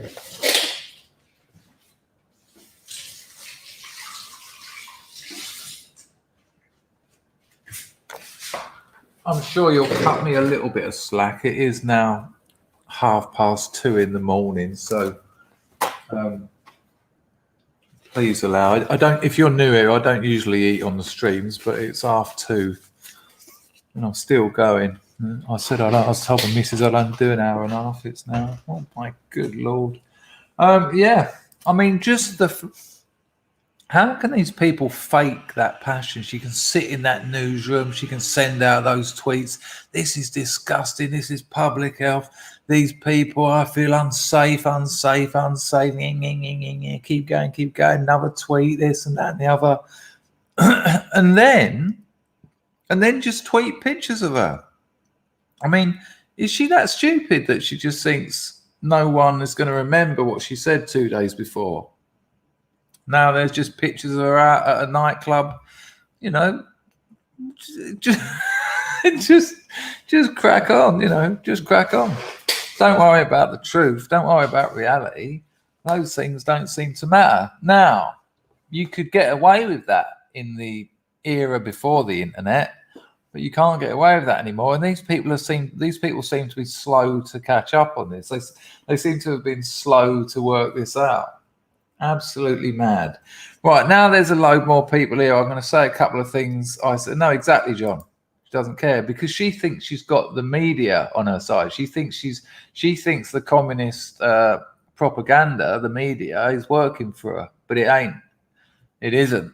It's dying, and it's being replaced by independent. It's being replaced by hundreds of thousands of little channels like mine. It's being replaced by hundreds of thousands of big channels like Mark Dice and Salty Cracker and Carl Vernon and God knows who else.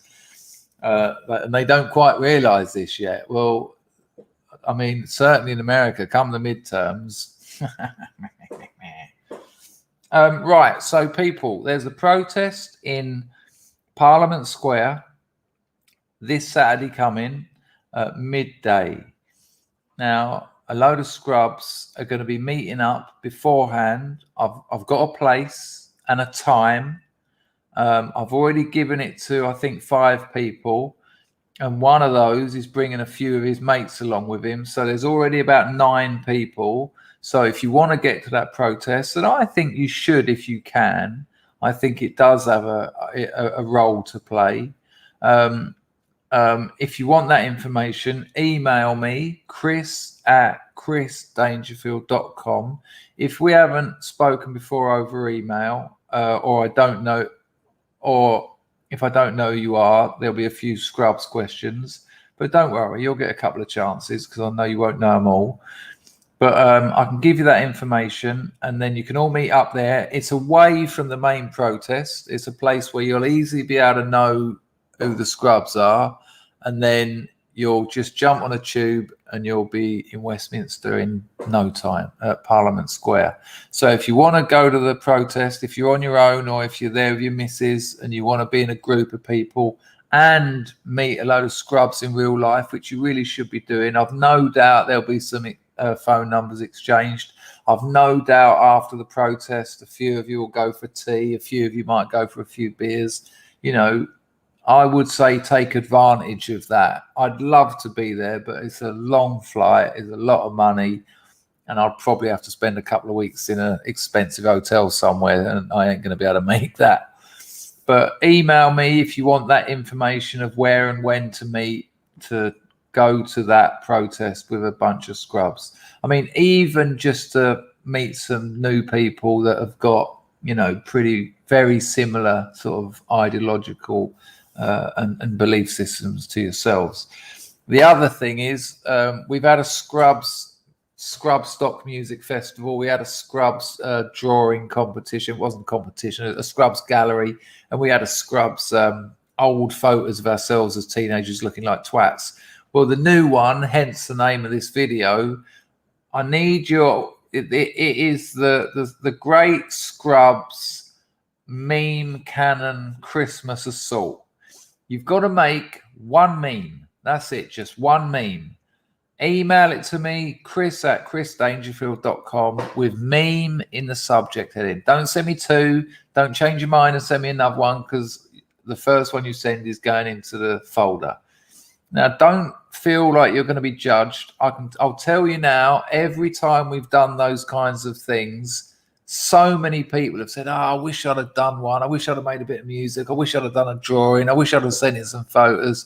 So get involved, because this one's good, because not only will it be a laugh, but we're also potentially making about 50 memes, which we can fire out there with the Scrubs phalanx gun and do some mimetic damage. So get busy. You've got until December the 24th to get them in.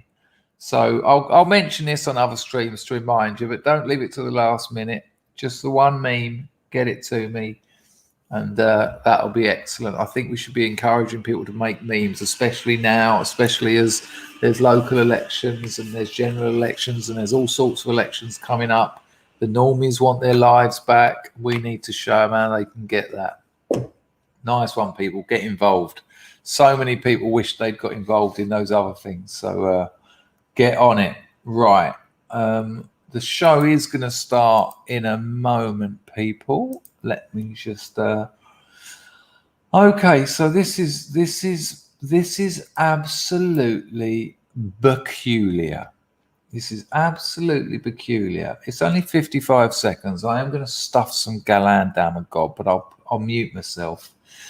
We talked about it briefly yesterday, actually.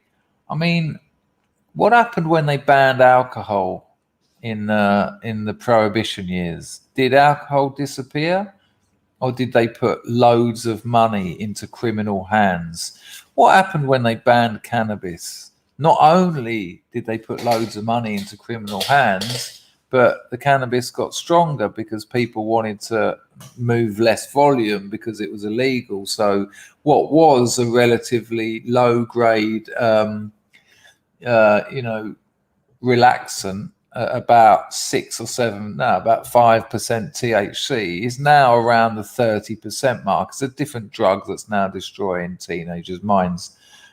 What happened when they banned cocaine? Crack was invented. Same reason. You can transport more freebase than you can cocaine hydrochloride, etc., etc. And basically, prohibiting narcotics has funded terrorist organizations and criminal gangs the world over for the last century and a half, basically. Well, the last century, I'd say, the last 100 years, approximately. So why not do it with smoking? We looked on the stream yesterday. What did I say it was? I think in America alone, the tobacco industry was worth 300 billion. So imagine banning that. Imagine America doing that. Well, New Zealand are doing it. They're looking to ban smoking. And how do you think they're going to ban it? Just by not letting you get it. You're not going to be able to buy it like all the other drugs you can't buy. You know, like I said earlier, I reckon I can score smack in any city or town, in pretty much anywhere in the world in about half hour. And I know that because I have 3 continents and about 20 countries, because I've had to. drugs are so easy to get hold of. So they're gonna the crazy New Zealand communists, the equine leader, the giggling horse herself. This is their new plan. And I mean, do these people not have any history books? Do these people not know about prohibition? I mean, a 10-year-old knows about prohibition, right? Absolute madness. Sorry, people, I forgot to click the audio. It is late. I am shasted. But here we go. Let's see how clever these people are. We need a dramatic shift in the environment to denormalise smoking. It will take a multifaceted approach and bold evidence-based measures to be smoke-free.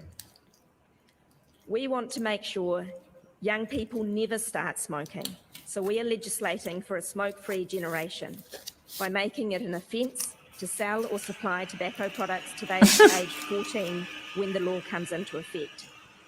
As they age, they and future generations will never legally be able to purchase tobacco, because the truth is there is no safe age to start smoking.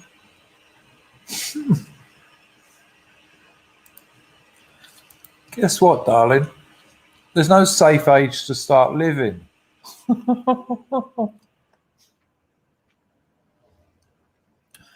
Just fucking mad. So 14, then it'll be 15, then it'll be 16, then it'll be no, you can't buy it. Do you reckon that's going to stop? There's already a black market in tobacco. One in the chat, if you have or you know anyone who's ever bought black market cigarettes or tobacco,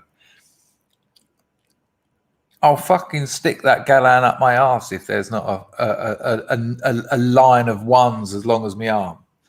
Everyone knows about the black market because it's so fucking expensive because they're taxing the fuck out of it. Everyone buys black market tobacco already. So yeah, you virtue signaling ridiculous communists because they don't care. They don't care about people smoking. I don't think they should ban smoking at all. I put a bit of tobacco in that one joint I've had in the last 2 years. It was all right. I understand there's a risk to that. There's a risk. Life is a risk. You take risks in life. Let people make their own fucking choices. Keep legislating. Get your fucking hands out of our lives, you horrible bastards. You know, look, this is absolute conjecture, but you wouldn't be surprised that woman finishing her speech, getting backstage and going, oh, fucking hell, I needed that. I've been gasping for a fag. Dear YouTube, in England, fag is slag. I nearly said fag is slag. Fag is slang for cigarette. I mean, prohibition has not only not worked, it's made the situation worse in terms of the, you know, if they do, you're going to be looking at smuggling tobacco products into New Zealand. So you're going to be looking at reducing the volume of that. You'll be looking at the crack of tobacco. And I'm serious. You know, people won't be wanting to be sort of smuggling, you know, normal rolling tobacco because there's too much of it. They'll work out how to get more nicotine into smaller product. You know, I wouldn't be surprised if you'd be buying liquid vials of the stuff to pour on some kind of flammable, and then you'll have all the analogs. Then you'll have like your spices and that, but nicotine versions. It'll be like an analog of nicotine that you just pour on a combustible. You know, without prohibition, you don't get crack. Madness, absolute madness. Without prohibition, you don't get selectively bred cannabis. You get lovely land races, which have got a natural balance of CBD and THC and terpenes, rather than these absurd like 30% THC, 1% CBD. Terpenes have all but been forgotten about. You know, dabs for fuck's sake. I mean, good Lord. Having a dab is like smoking 10 joints in one breath. Absolute madness. Actually, let me see if I can find this video. I think we watched it on here before, but it's really sad. There's this bloke, and I think he's trying to beat the record by doing like a 20-gram dab. Now, trust me, right? A dab is when you extract the THC resin, not resin. They call it rosin. Well, the THC, the trichomes out of the female flower of the cannabis plant, and it's so strong. So a match head of a dab, a match head of shatter, for instance, is about 2 joints worth of THC. And this geezer, you wait till you see it. It's really sad. This bloke trying to prove himself. He looks like Skeletor anyway. It's so dark. Hang on. Record breaking dab. That's the one, right? So 31. This kid who's about 18. He looked, and this is just terrible. I find this really unpleasant to watch. We won't watch all of it because it's dull as fuck. But he's trying to smoke 31 grams of shatter. If any of you have ever done a dab, now here's the weird thing about it. If he can really smoke 31 grams of shatter or earwax or whatever you want to call it, his tolerance is through the roof anyway, because if you haven't got any tolerance at all, you'll be hallucinating on a couple of dabs. But 31 grams, I'll show you a little bit at the beginning, then I'll show you him coughing his lungs up halfway through, and then I'll show you the state of him at the end. And this is what prohibition has done to what was once a very lovely, a very social plant. When we were smoking blonde Lebanese hash in the 80s, when we were smoking Durban poisons, when people were getting little bits of charis back from India, hand rubbed from the unripe female flowers, just lovely, very smooth, not intense, not people sitting in the corner going, please don't tell my mum, not teenagers just zombieing out. It was really nice. You'd sit around with a couple of mates, you'd get the giggles, you'd get the munchies. All that's gone with selectively bred hybrid weed because the balance of CBD and THC has been shot.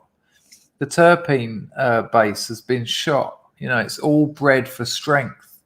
But the strength, the experience isn't all about strength. It's like opium. Opium is made up of loads of things. It's got papaverine in it. It's got morphine in it. It's got codeine in it, and about 20 others. And if you smoke opium, it's a very different effect than morphine. Morphine is a particular part of what's in opium, and then they've refined opium again to make heroin. But that wasn't through prohibition. That was through. Well, it kind of was because morphine was found to be too addictive, but it's a different story to crack and the THC thing. But, in the 80s, you'd smoke 2 or 3 joints and then do whatever you were doing. But now people spend their evenings smoking weed. That's what they're doing. Like when we were in the 80s, we'd smoke a couple of joints while we were making music. It wasn't a big deal. A joint would be rolled and be passed around, or we'd be making little comics or little videos or whatever. We'd be doing something. And the joint would just be like having a cup of tea with it. But because of the strength of the stuff that came out of prohibition, because again, they want to move smaller amounts of the stuff, that's become the object now. People don't have a couple of joints and do get on with something. Some do, obviously, but the tendency is it fucking bakes you so much you just sit and do nothing. Most people who get stoned these days spend 3 or 4 hours talking about getting stoned. That's my point. And this video I'm about to show you a few sections of is that pushed to its logical conclusion. That lovely natural plant, those land races that had been balanced naturally over millennia, have just been completely corrupted by prohibition. And Think of that. Think about those lovely days in the 80s when you'd smoke a couple of biffs and go for a walk in the park with your mates and it was all right and no one was para and people weren't, you know, failing all their exams and people weren't not holding down jobs and, you know, and now look at the zombies of the hybrid weed game. And this is that its logical conclusion. That beautiful plant with so many medicinal properties. Most of the medicinal properties in cannabis sativa and cannabis indica come from the CBD, and yet that's the bit that's been almost bred out of these plants. Now, yes, in fairness, there are some people breeding CBD back into it, but now you've got a contrived CBD THC balance, whereas in the land races, your Charities, your Durban Poisons, your Afghani number 1, etc., that was a natural balance. It was in, you know, it was part of us. You know, it was part of the world we were in, and now it's like it's fake. It's a fake balance, and a fake balance is no balance at all. Have a look at this and just feel sad as hell. I mean, this poor kid. Stop it, mate. Stop showing off. You don't need to do this. 31 grams of shatter. I mean, look at the fucking rig you need to smoke dabs. Admittedly, he's trying to get 31 grams in him. But when we used to smoke weed, it was looked like a hand-rolled cigarette. I mean, this looks like he's smoking meth. It looks like a fucking crack pipe or something. What have you people done to cannabis? And I'm not blaming the smokers. I'm blaming the prohibition. Just to make sure we got the audio. And now New Zealand are doing it with tobacco. You know, people will be doing dabs of nicotine soon. Time to get fucking stoned. Yep, let's do it. You want to get high? Dab time. Dab up. So if you look on the left on the left of the screen, you'll see what looks like a lump of shit. I'm assuming that's about, I don't know, maybe that's the 31 grams of shatter, or at least that's probably about 8 grams or maybe a quarter ounce. And so they heat up these glass things and then they'll put the shatter wax into those glass things where it melts, and he'll just be feeling. Anyway, you'll watch. It's really unpleasant. I'll forward it. Yeah, don't sweat like a motherfucker. Wiper, are you ready? I mean, just the idea that cannabis ever got competitive. Yeah, world record. I done the most dabs. Have you not got anything better to do, mate? I mean, have a joint or whatever, but fuck me, look at this lot. People can't afford that. Right, so let it get hot enough, and so they can get their first 7 grams of shatter in. I think it's probably about here. Woo! You might have to start twirling.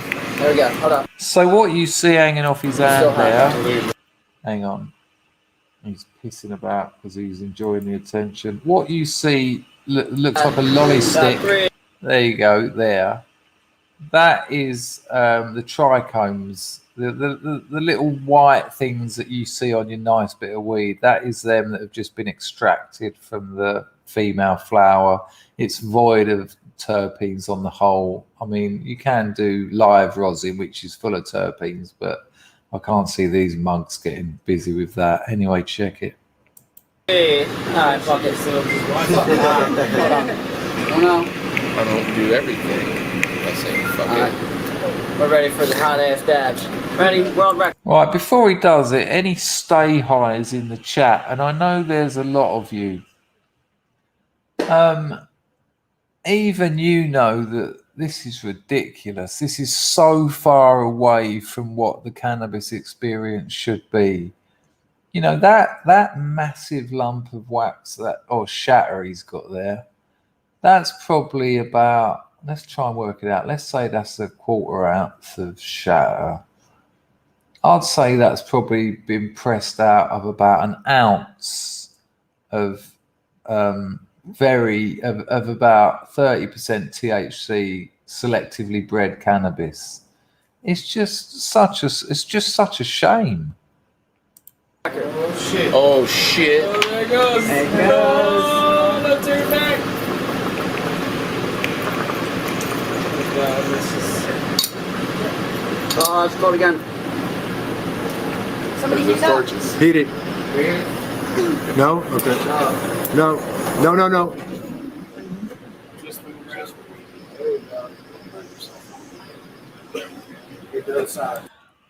I expect your mother's very proud of you, so we'll catch him coughing his lungs up about here, I imagine. A little bit more heat required. A couple of blow torches always makes your drug taking feel nice. Yeah, exactly, Chrissy. Look, me neither. It's just so bad. And imagine his lungs.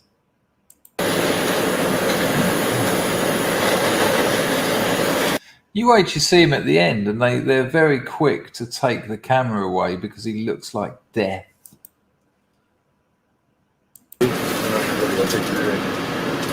it. Want your middle finger over there. I'll just pick it up. Yeah. Fuck you. Fuck you.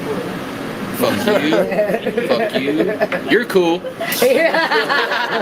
I mean, the geezer's smoking about 4 ounces of flour in like 8 minutes. Fuck you. Pass it over. Drop it in because he's not going to breathe till you hit it in there. There you go.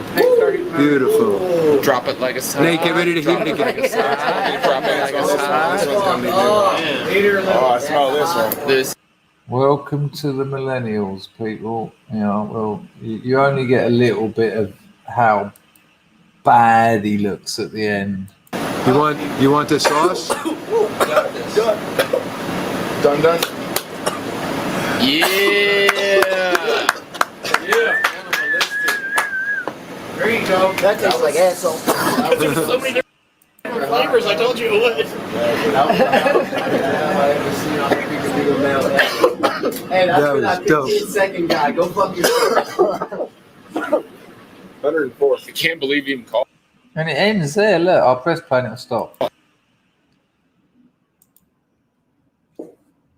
That bloke's got problems. He's got that. He'll be on smack. I'll give him 2 years. I mean, who needs 31 grams of shatter? That saddened me. Saddened me to watch that. Absolutely saddened me.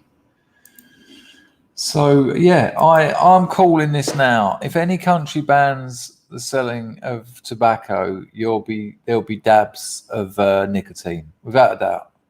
Guarantee it, because it's happened so many times before. That is a thing that's happened. Where do these people get these ideas from? Yeah, we're going to stop selling it. Come on.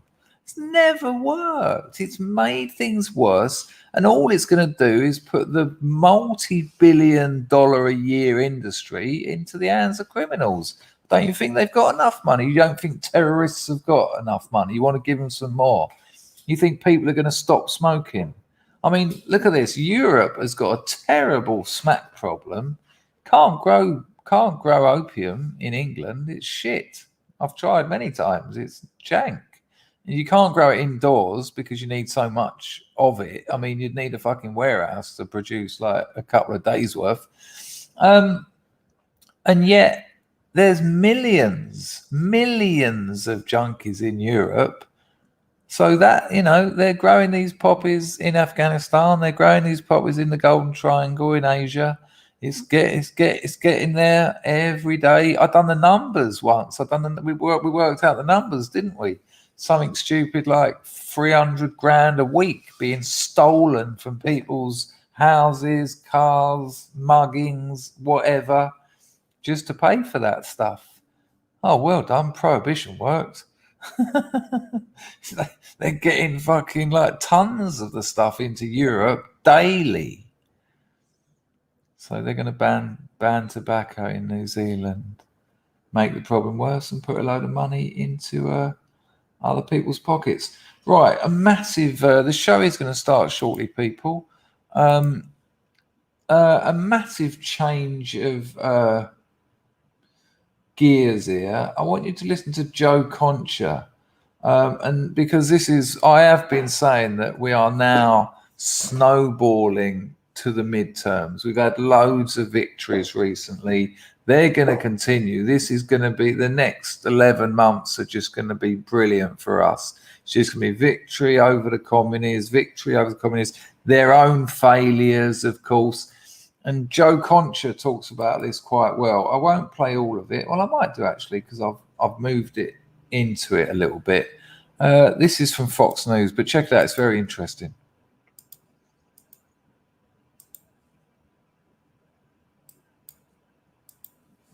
Cities from Philadelphia to Chicago to Austin to Los Angeles and dozens in between.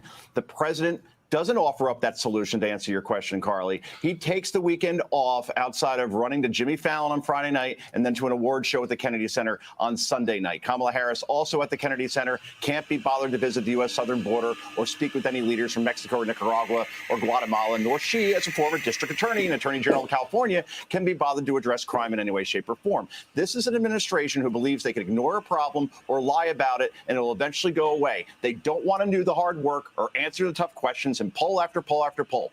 The American people show they know it, and their voices will be heard, believe me, in 2022 in the form of a red tsunami in the House. Absolutely, a red tsunami, and that everything he said there is absolutely on the money. These people just don't care. They don't care that people can see it. They don't care that they're not doing anything about it. They just keep lying and keep going, and the American people know it's happening. House and the Senate, guys. And then I want to talk about Vice President Harris for a second. The San Francisco Chronicle says that Would tap both. the headline read, 1 year in, Kamala Harris says she won't be distracted by ridiculous headlines. Quote, Harris sidestepped questions about the departure of high-profile staffers. So, that came out a couple of weeks ago, and she's saying she's not going to be distracted. By ridiculous, she means ones that tell the truth, which, in fairness, are ridiculous to the communists because they don't know how to engage with the truth. So when they see some actual journalism as opposed to activism, this is ridiculous. This isn't what we want. You're not meant to tell people what's going on. We want to give them this reality. We want them to live in this little bubble we've made for them. Come on, they're sheep. They should be doing what they're told. This is ridiculous. I don't think she should even really be paying attention to the headlines when she's supposed to be taking care of the situation at the border.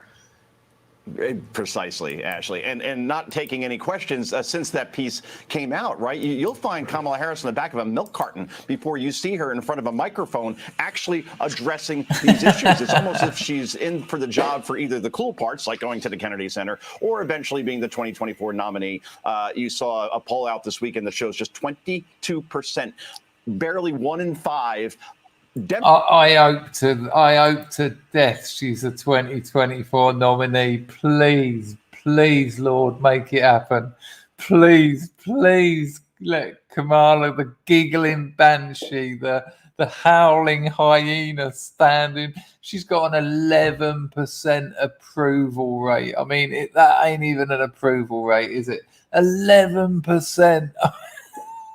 Go on. Yeah, you're going to be a good president because under Bo Biden, you've done great. The energy independence, bringing up China, the southern border, just get the ultra high inflation. No, you'll be, please, Kamala, do that. And we'll see Trump just give you, I mean, come on. Can you imagine Trump and Harris having a debate? She'll just be giggling and he'll just be kicking her up and down the fucking stairs. Democrats want Joe Biden to run in 2024. So who's the plan B? I guess it's the vice president. But again, you have staff that are exiting at this point. Look at her boat race. And look, even in that last clip, she always looks like she's about to laugh because she knows it's everything she says is a lie. She can't hide it. Her face gives it away. She's always got a little smirk as if to say, well, I'm getting rich out of this. I know the country's fucked, but I hate this fucking country, so fuck you all. I'm doing all right out of it. She's always got that look on her face. She always has. Look at this, only like half a second clip, but you'll see her laughing. And B, I guess it's the vice president, but again, you Yeah, have look. staff that are exiting at this point at a stunning rate, and you have a vice president who's MIA. And don't forget that they are jumping ship. There are people who know that the longer they stay in this administration, the worse their political futures look. They are getting out of here. There are people resigning. There are people just no. This is bullshit. I am a lefty, but I didn't want to be a communist. Yeah, bye. Basically every major issue at this point. Yeah, well, we were just talking about how the president has a 28% approval rating when it comes to inflation. Inflation just hit a 39-year high. That came out on Friday. And then there was this 39-year Bloomberg high. article that suggested ways to cope with inflation. And one of their suggestions is spend your paycheck right away. Also borrow lots of money. Something tells me that you do not endorse those as solutions to this problem, Joe. Yeah, that's as unfunny as the new Sex in the City. And believe me, I watched the first 2 episodes also. It's horrible. And yes, I did watch the original show. What can I say? Anyway, I love this headline. Spend your money before not so transitory inflation makes your dollar even more worthless. That's great advice. I love Joy Reid's take on this. She's from MSNBC. Consumer confidence is at its lowest level in a decade, and that lack of confidence has translated into a drop in Biden's approval rating because Republicans are seizing on inflation and blaming Joe Biden for it personally. No, America. And can I just add to that? The other hilarious thing about it, we all know Bloomberg is that little midget who tried to be president and just fell at the first hurdle. So he's saying the way to beat inflation is to spend your wages quickly, right? Which is just absurd. I mean, it might save you a couple of quid. Weirdly, it's just mad. Oh fuck! What was I going to add to that? There's something else. Bollocks. Excuse me, people. It's 3 a.m. now. Hang on. There was another thing. Maybe if I take back a bit, I'll remember. The trick is to forget talking about it and it'll come back. I'll have it in a minute. Don't worry. Dollar even more worthless. That's great advice. I love Joy Reid's take on this. She's from MSNBC. Consumer confidence is at its lowest level in a decade. And there you go. I've remembered. I can't remember who it was who said it. It was one of those commie propaganda media, and they were saying the reasons that the supermarket shelves are empty is because everyone's doing well, everyone's got more money, and they're buying more stuff. I shit you not. I heard someone say that. The reason your local supermarket is running out of basics is because America's doing well and people are buying more. I mean, again, that's straight out of the communist playbook. That's how you explain the blatant failures of your administration with just curly whirly helter-skelter nonsense like that. No, everyone's great. Oh, what you having trouble buying things? That's because everyone's buying them. It's boom time. No, petrol's gone down 7 cents. Well, it might have gone down 7 cents, but it's up about $3 since last year. Biden said it as well, and he says it, and he went, "We're getting there. 7 cents? What? Oh, you know, when you fill your tank up and you've saved your 7 cents, or maybe that'll be a few gallons, so that's what, 21 cents. Treat yourself to something for Christmas. I don't know, like one ball." Cheers, Joe. Lack of confidence has translated into a drop in Biden's approval rating because Republicans are seizing on inflation and blaming Joe Biden for it personally. No, Americans are seizing on inflation because they feel it every day. Inflation is unspinnable, and the way this administration can show they're taking it seriously is not to ram through trillions of more new spending on top of the trillions they've already spent. So anyway, guys, I know you got to go. I think there's another show that starts. Max. Why is the bread line 200 meters long? Well, commie bread is so good, it sells out quickly. There you go. That is excellent. Exactly like that. And I also want to go back to what Brad said. When things aren't up to standard, change the standard. There you go. Absolutely brilliant. You lot are on fire. There's been loads of excellent things been said. I mean, really, what the hell? This is actually it. This is the bit I was talking about. This is from the News Junkies cartoons. The show is going to start in a minute, people. I am still up at 3 a.m. Throw a few quid at me, you cheeky bastards. This is from the News Junkies cartoons. It's a weird name for a channel, but it's well worth a subscription, as we always use clips from him. So, you know, they're pretty good stuff. Have a look at this. It's brilliant. This is what I was just talking about. Pay attention to the numbers, because it just makes you go, oh, hang on. And one more thing. Not only what he's saying is mental, and I'm not going to apologize for that anymore. It's just madness. But of course, he says it in that particular strong, powerful, confident, tough, you know, determined leadership sort of manner that we all know of Joe Biden. I mean, check out what he's saying and how he's saying it. This is beautiful. Yeah, check it.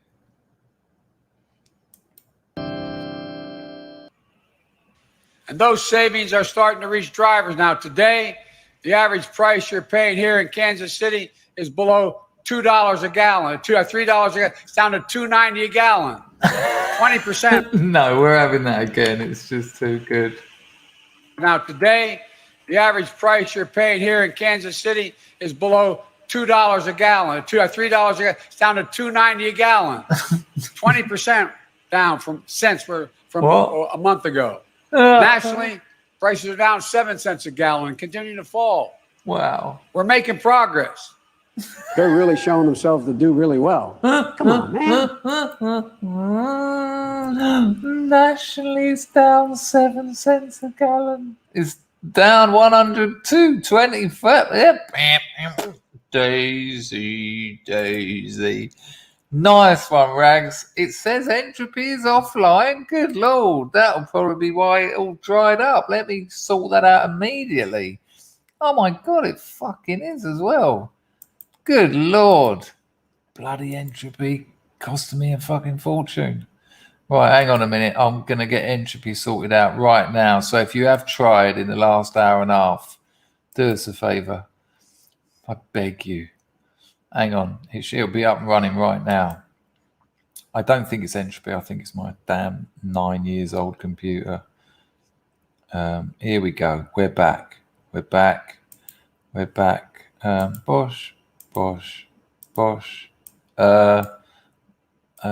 There you go. Should be all right. Thank you, Rags. Take it, baby. You know, yeah, you can throw anything at me, mate. Nice one, Grego, for trying that as well. If you want to try again, and I'll confirm it. Thank you, Grego. That actually probably does explain something. I'm not being expectant, but I would have expected a couple of entropies by now, just because that is what sort of happens when you've been streaming for 2.5 hours. So nice one, Grego. Thanks for filling me in on that. That was insane, wasn't it? That's the President of the United States. I mean, no one is surprised that who's pulling his strings? Who is it? Really? I mean, you know, good Lord. Well, I don't know. We're up 2, 20, 3, 4, 5, 7, 20%, 2.5, 4 shillings and 6pence. Boop, boop, fiddle my do. Here's my silly stick. Here's Newt Gingrich. Not everyone's cup of tea, but another hot blonde. So, you know, if it's not your thing. But this is quite interesting what he says. It's actually very interesting. I've moved it on a little bit, but so that you don't have to see him shill his book. But he nails it. He just nails it, and it's clear as day. Yeah, I'll check it. Calendar. So, Newt, the president's poll numbers are in the wrong direction. And yet today, I was just looking at Punchbowl. Apparently, they're going to continue to push Build Back Better, which essentially all this government spending is what has gotten us to this 40-year inflation. And, you know, this, I think it's 39 year, but we can say 40, you know, the highest inflation in 40 years. And we've just seen Biden saying it's all going very well. And let's be honest, Build Back Better is such a crappy version of Make America Great Again. It's just They knew that Make America Great Again was so strong, so powerful. I mean, as a marketer, you know, those 4 words were just nailed it. It admitted that America was in a bit of trouble. It admitted and was proud that it was once great. And it also said we can get back there. To do all of that sincerely in 4 words, that is excellent. I mean, every marketing agency around the world, even the leftists, would have gone, no, fair play. But Build Back Better, it's as weak as the entire administration. It's the sort of thing a child would say when his Lego house fell down because there was too much plasticine stuck in the bits. But Build Back Better, yeah.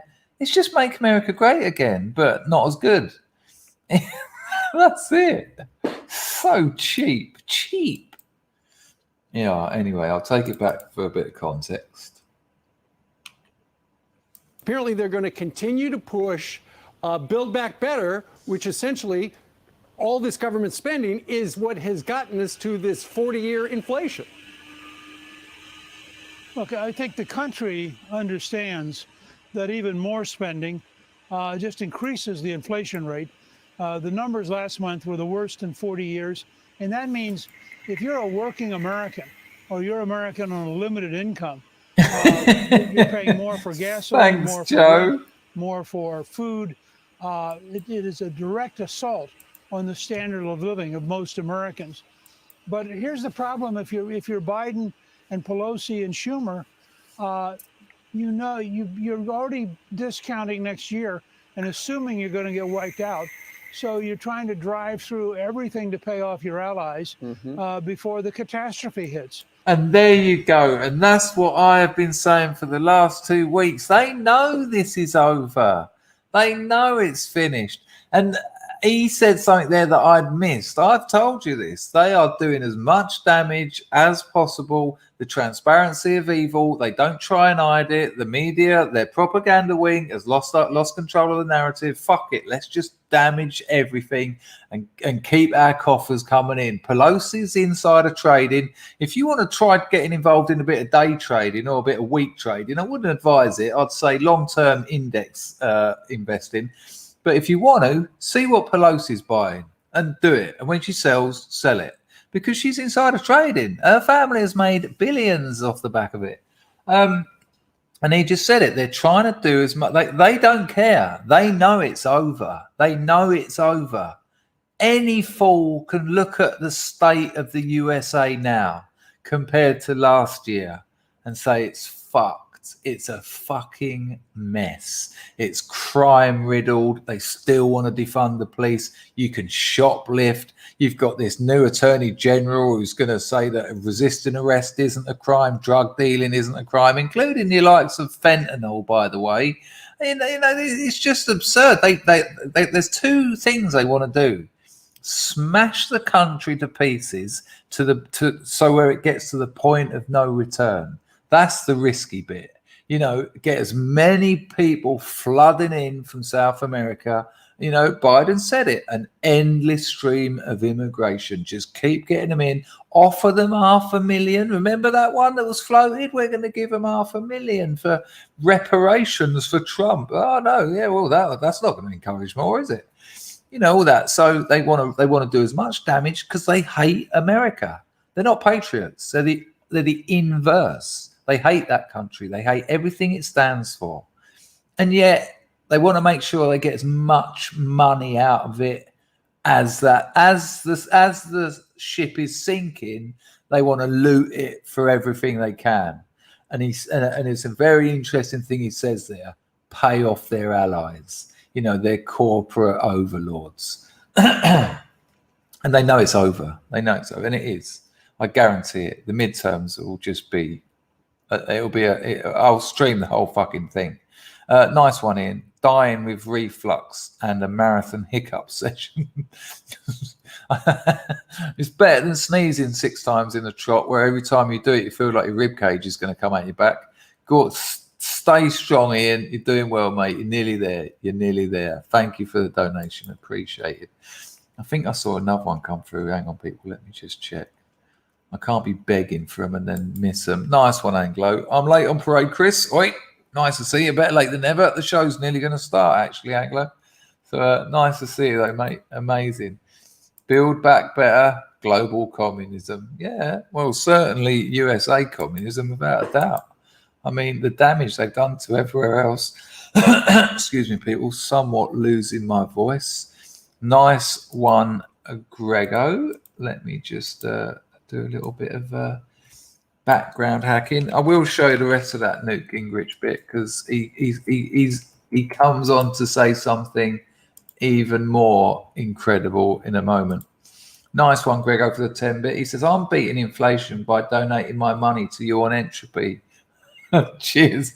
Cheers, Grego. Much appreciated, mate. I reckon it's working. That's the first lie I've told in a long while on this channel. And thank you, Anglo, as well. And thank you, Ian. That's really much appreciated.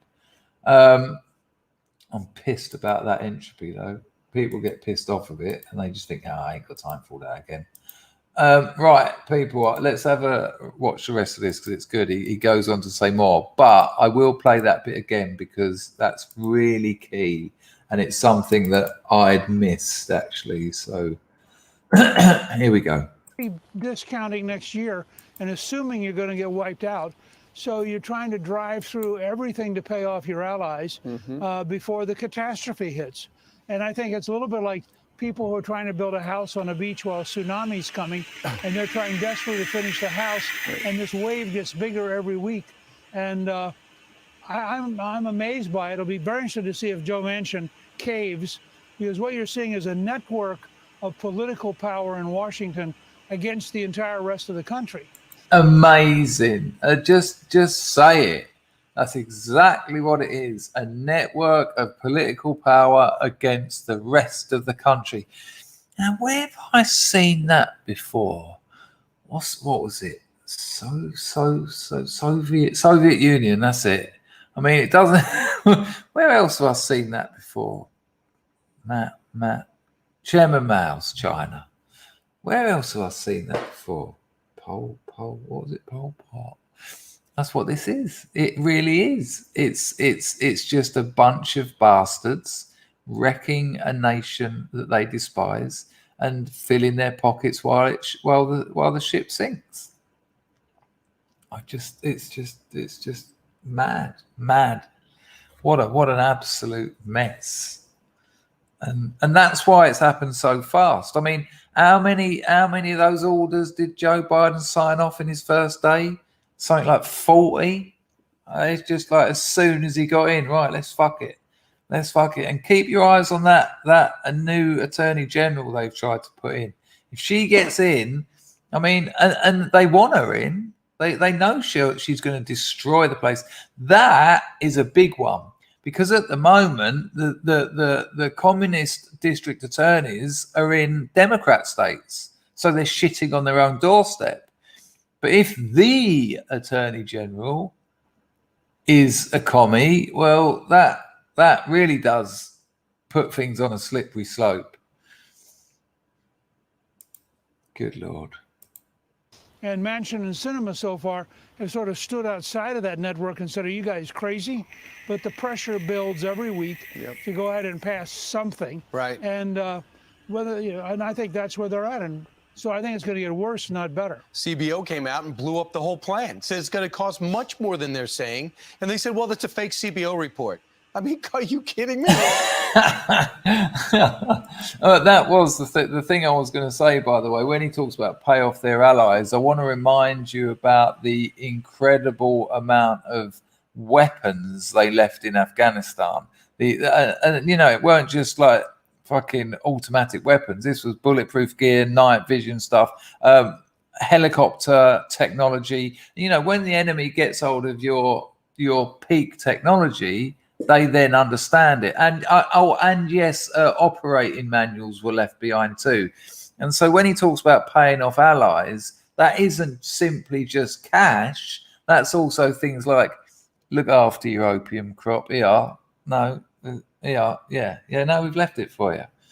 That's the only reason they left all those munitions and weapons and helicopters and everything you could want to protect your opium crop. That's why that was left there. Nothing's without a doubt, but I'm 99.9% on that. You know, those dodgy fuckers in the CIA, the FBI, all that dirty swamp-like bastards, they need that opium crop. They make billions off of it. You know, if you've got half hour spare, go away a bit later and start doing the maths. You know, go and find out how much it costs to buy an ounce of smack or a kilo of smack, and then take that all the way back and then have a look. I mean, production is up something like 80% on like 3-4 years ago. I mean, it's just that America spent millions. I think it might have been 9 billion actually. It might be 9 billion. Don't quote me. Hang on, let me. This is worth having a look at actually. 1 second.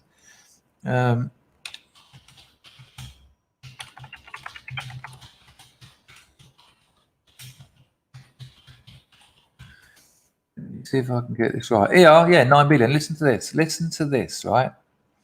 Between 2002 and 2019, right? So 17 years, American taxpayers spent at least 9 billion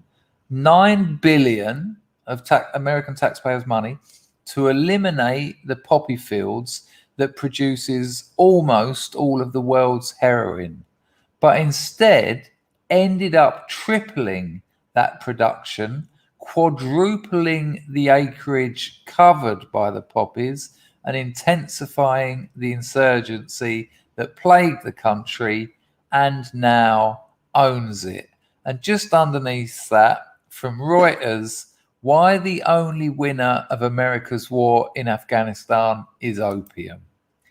$9 billion and production is through the roof. And the interesting bit there was quadrupled the acreage. So if you've trebled production or whatever it was, but now you've got more space, next year it's going to quadruple again. And poppies are a piece of piss to grow. You know, if you've got the right climate, and you don't even need very good soil, you know, they'll fucking grow anywhere if you've got the sunlight, if you've got the climate. That's why those weapons were left. That is an example of paying off their allies. There's no other reason to leave all that stuff there. There's no other reason.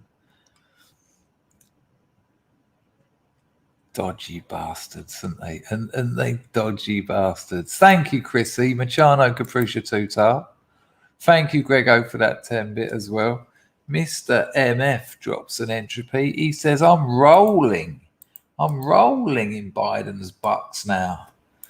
Have a few. Did you save that on your petrol? Thank you, mate. Machano Appreciatuti. Thank you, Chrissy, as well. There you go, Mr. MF. I'm rolling in Biden's bucks now. Have a few. Cheers, mate. The show is going to start shortly. Yeah, that's paying off their allies. Let's have a look at a little bit more of that clip. Don't worry, people. The show is poised to start at this 2 and 3/4 hour point. But this is worth watching the rest of because it's very good. I know Gingrich isn't everyone's cup of tea, but he says some interesting stuff. So Joe Manchin's got cover. Yeah. He knows where the momentum is, and so does Kristen Sinema, who's been kind of eerily quiet lately. He knows where the momentum is, and now he's got the CBO to lean on. But look at the 20 or 30 or 40 House Democrats who are in very marginal districts. There are 75 House Democrats who won by smaller margins than the New Jersey State Senate president who was defeated by a candidate with $2,300. So if you're one of those 75, yeah, man, I'm amazed that Nancy Pelosi says to all of them, you know, being kneecapped by me this week is certain. Losing next year is possible. Now, which one do you want? And they just fall in line and they vote for stuff that they cannot possibly defend back home. Kamala Harris. Exactly, just like Ted Cruz said earlier. It only takes one Democrat to say no to this mad district attorney? Just one. Do you think that one will stand up and be counted? No, not at all. They got to pay off their allies. They got to fill up their own pockets because their political career is almost over. And don't forget, once these commies do get kicked out of power very soon, they then get jobs in industry because they've made their networks. They can put leaders of countries together. They can put leaders of countries together with leaders of business. So, you know, their game ain't over. But if they hang around too long, it is. So, you know, they'll be jumping ship. You watch. And I'd say the 2 months leading up to the midterms, that Democrat Party will be falling apart at the seams. I mean, there'll just be people going, "Oh, I've got a bad back. Oh, I've got the coof. No, I've got. Oh, my child needs looking after. Just get me the fuck out of here," because, like he said, it's going to be like a tsunami coming at them while they're still trying to build their fucking palaces in the sand. Ridiculous. At least 200 Cs per popper. Yeah, exactly. I mean, you know, it's easily grown. Nice one, little bullet. Appreciated. Right, I've got something else to show you. This is shocking. I'm not a medical expert, blah, blah, blah. I'm not a scientist. I'm showing you this for entertainment purposes only. This came from Scott's Armour. He visits this channel occasionally. I'm just worried about the music. Hang on.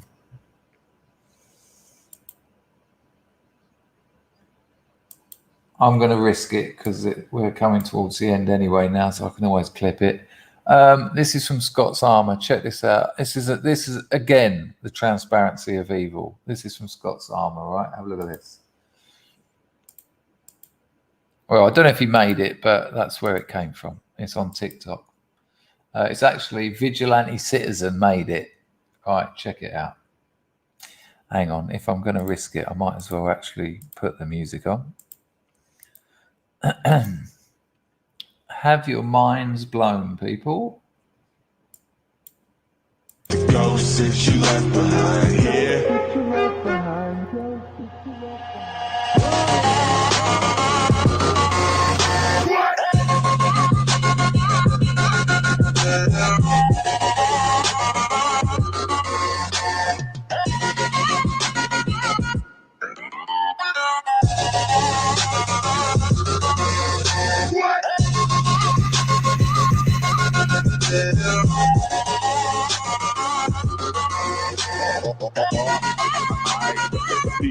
You're dead to me. When are we this? I mean, it's so bad. It's the same photo for every fucking hospital. Just ridiculous. I'm going to advertise something here. I'm going to advertise you the Barb channel. This is their Telegram group.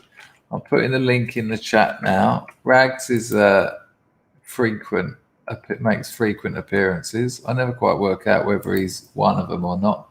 So people, I've just put that link. That's their Telegram channel. On 7:45 British summertime, Thursday the 16th, they're doing a Christmas cheese and crackers music themed night.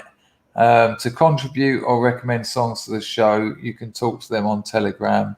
It's a show with Christmas themed songs. So if you're sitting at home on your Jack Jones and you want to get a bit of Christmas with a few like-minded people around you, click on that, go along there. You'll find out how to get there and all that. Here's there. I'll also put the D Live link in because that's where they'll actually be doing the show. There you go. Every Thursday, Bards' class, and there's their actual D Live link. I'll just put that in the chat.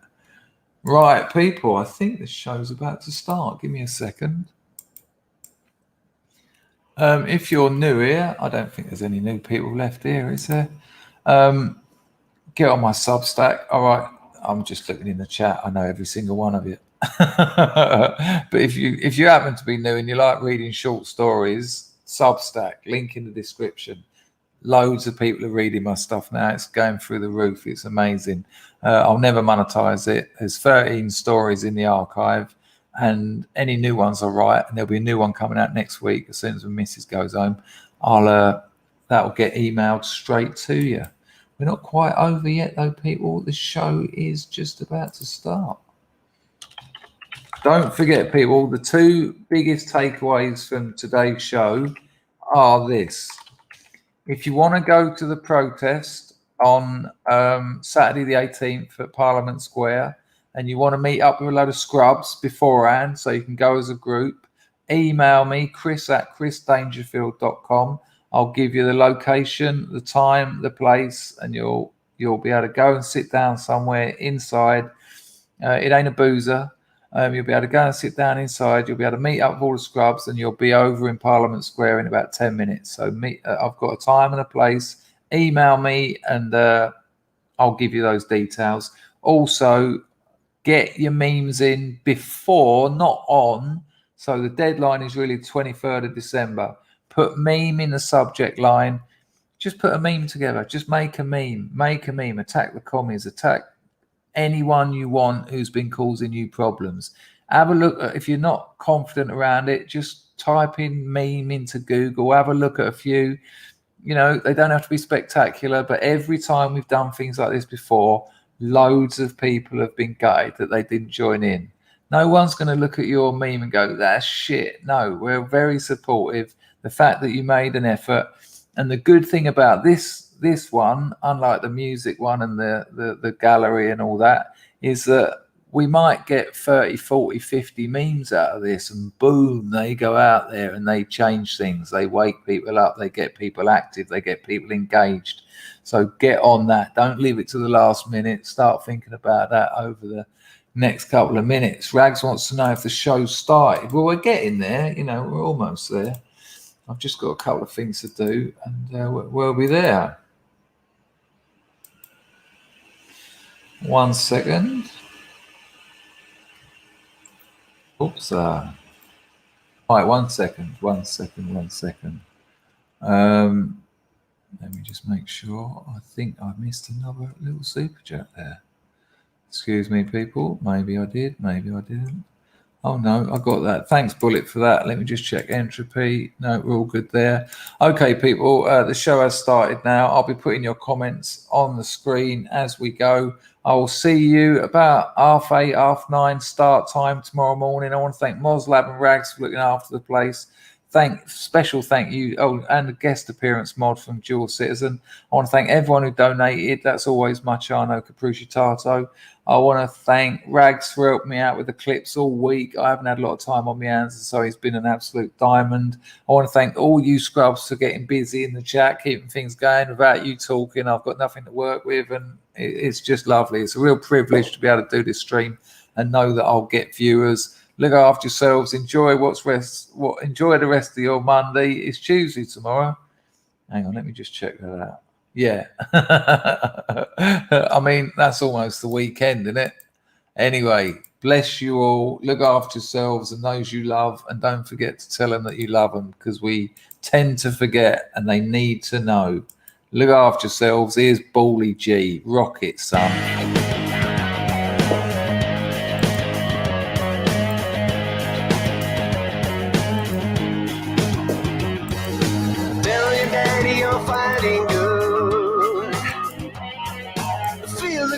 He said you would.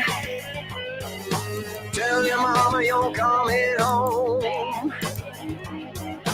Over all of that deafening drone.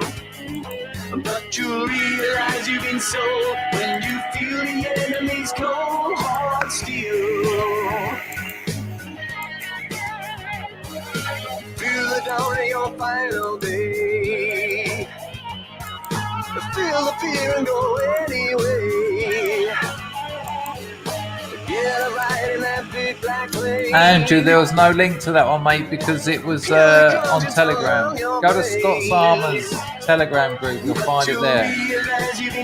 Or Rags might. I'll put it in the Scrubs live vote, Andrew.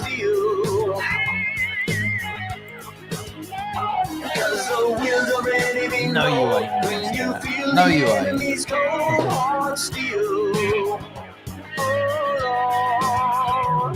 sounds superb. The I'm new joke.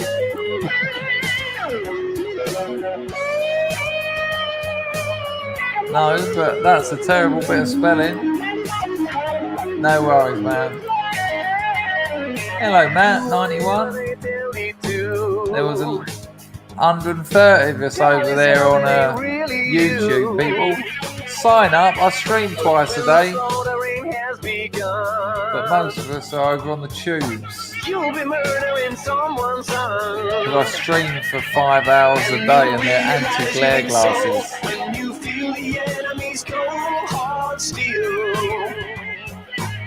Yeah, ban him, someone. When you feel the enemy's cold heart steel. Oh Lord, yes, you'll realize you've been sold when you feel the enemy's cold heart steel. Yeah, you put your own watermark on it. You can do that.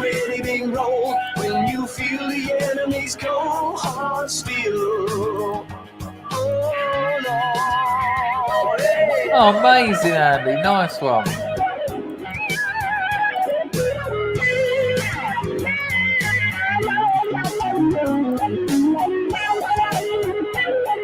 Cheers, Packer. Nice one, mate.